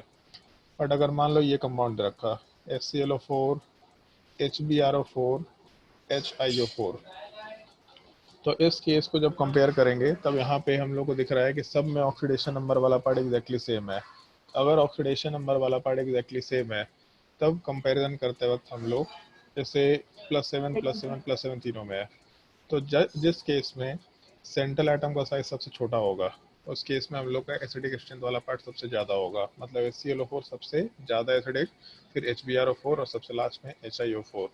वैसे जब हम लोग इनऑर्गेनिक केमिस्ट्री वाले पार्ट की बात करेंगे तो इनऑर्गेनिक केमिस्ट्री में इस रूल से काम किया जा सकता है, मतलब मोटा मोटी काम किया जा सकता है। बट अब फिर भी सजेशन नहीं देंगे, हम यही सजेशन देंगे कि ऑर्गेनिक केमिस्ट्री वाले पार्ट को यूज़ करके काम करो, वहाँ पे भी इसका कंपैरिजन करना आसान है। ऊपर वाला तो ऑर्गेनिक केमिस्ट्री में बहुत ही सिंपल सा है, जबकि नीचे वाला केस भी ऑर्गेनिक केमिस्ट्री के रेजोनेंस से रिलेट करके काम कर सकते हैं, मतलब रिलेट करना पड़ेगा बट अदरवाइज इनऑर्गेनिक एसिड्स हैं तो इधर का भी कंसेप्ट लगा सकते हैं और ऑर्गेनिक केमिस्ट्री वाला पार्ट का भी कंसेप्ट लगा सकते हैं। एक्सेप्शंस है यहाँ पे ऑक्सीडेशन नंबर वाले रूल से। H3PO4 हो गया, H3PO2 हो गया, सॉरी 3 हो गया, H3PO2 वाला पार्ट। तो इस केस में जैसे जब हम लोग H3PO4 वाले पार्ट में ऑक्सीडेशन नंबर निकालेंगे तो यहाँ पे ऑक्सीडेशन नंबर +5 आएगा। दूसरे वाले केस में +2 कितना होना चाहिए भाई, P double bond O, OH, OH और H, तो +4, हाँ ठीक है, +3 आएगा। और थर्ड वाले केस में +1 आना चाहिए। तो पहले वाले केस में ऑक्सीडेशन नंबर +5 है तो एसिडिक स्ट्रेंथ सबसे ज़्यादा होना चाहिए, मतलब एक्सपेक्टेड ऑर्डर वाला पार्ट हम लोग का 1, फिर 2, फिर 3 होना चाहिए। लेकिन एक्चुअल ऑर्डर हम लोग का 1 < 2 < 3 होता है। H3PO4 सबसे ज़्यादा एसिडिक होता है, फिर H3PO3 और सबसे लीस्ट एसिडिक H3PO4 वाला पार्ट। ये चीज़ हम लोग रेजोनेंस से रिलेट कर सकते हैं, आराम से रिलेट कर सकते हैं। बट यहाँ पे इसको लोग एक्सेप्शन के जैसा बोल रहे थे कि यहाँ पे एक्सपेक्टेड ऑर्डर ये है लेकिन अपना एक्चुअल ऑर्डर वाला जो पार्ट है वो नीचे के जैसा रहेगा, इसको एक्सेप्शन के जैसा याद रखना। बट जब रेजोनेंस पढ़ेंगे तो रेजोनेंस वाले पार्ट में कोई एक्सेप्शन का केस नहीं आता। रेजोनेंस के हिसाब से जनरलाइजेशन में आराम से थर्ड को सबसे ज़्यादा एसिडिक बनाएगा, फिर उसके सेकंड वाले पार्ट को, फिर फर्स्ट वाले पार्ट को, और बाकी केसेस में भी एग्जैक्टली सेम टाइप का कंसिडरेशन रहेगा, उसमें कोई दिक्कत नहीं होना चाहिए। तो ये तुम्हारे एसिडिक बेसिक स्ट्रेंथ का एक ब्रीफ कंसेप्ट है। कहीं भी अगर एसिडिक स्ट्रेंथ का पार्ट आएगा या बेसिक स्ट्रेंथ का पार्ट आएगा तो यहाँ से इन चीज़ों को आराम से रिलेट कर सकते हैं। इस चीज़ का थोड़ा ध्यान रखते हुए काम करना है। अगर ऑक्सीडेशन नंबर हाइयर तो in general acidic strength higher, अगर ऑक्सीडेशन नंबर सेम तो जिस केस में सिंगल एटम छोटा साइज का होगा तो उसका एसिडिक स्ट्रेंथ वाला पार्ट ज़्यादा होगा। और बेसिक स्ट्रेंथ वाले पार्ट में हम लोग in general down the group जाने पे बेसिक स्ट्रेंथ वाले पार्ट को डिक्रीज करके काम करते हैं। इन कंसिडरेशंस का थोड़ा ध्यान रखते हुए काम करना है।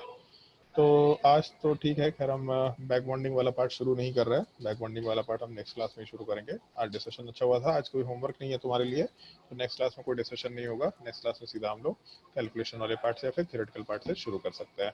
तो एक क्लास में एग्जैक्टली हम लोग का नेक्स्ट क्लास में बैक बॉन्डिंग वाला पार्ट कंप्लीट हो जाएगा। बैक बॉन्डिंग में क्लास 11th क्लास 12th के जितने भी पार्ट है, जितने ही पार्ट मतलब जितने भी उससे क्वेश्चंस हो सकते हैं, क्लास 11th का पी ब्लॉक, क्लास 12th का पी ब्लॉक, जहाँ कहीं का भी क्वेश्चन हो सकता है, वो सारा का सारा क्वेश्चन हम लोग उसी बैक बॉन्डिंग में देख लेंगे ताकि चीज़ें जनरलाइज करने में थोड़ी आसानी हो जाए। इस पार्ट में कोई अगर किसी को डाउट है यहाँ तक तो आराम से पूछ सकता है। कहीं पे कोई भी डाउट है तो पूछ सकते हैं।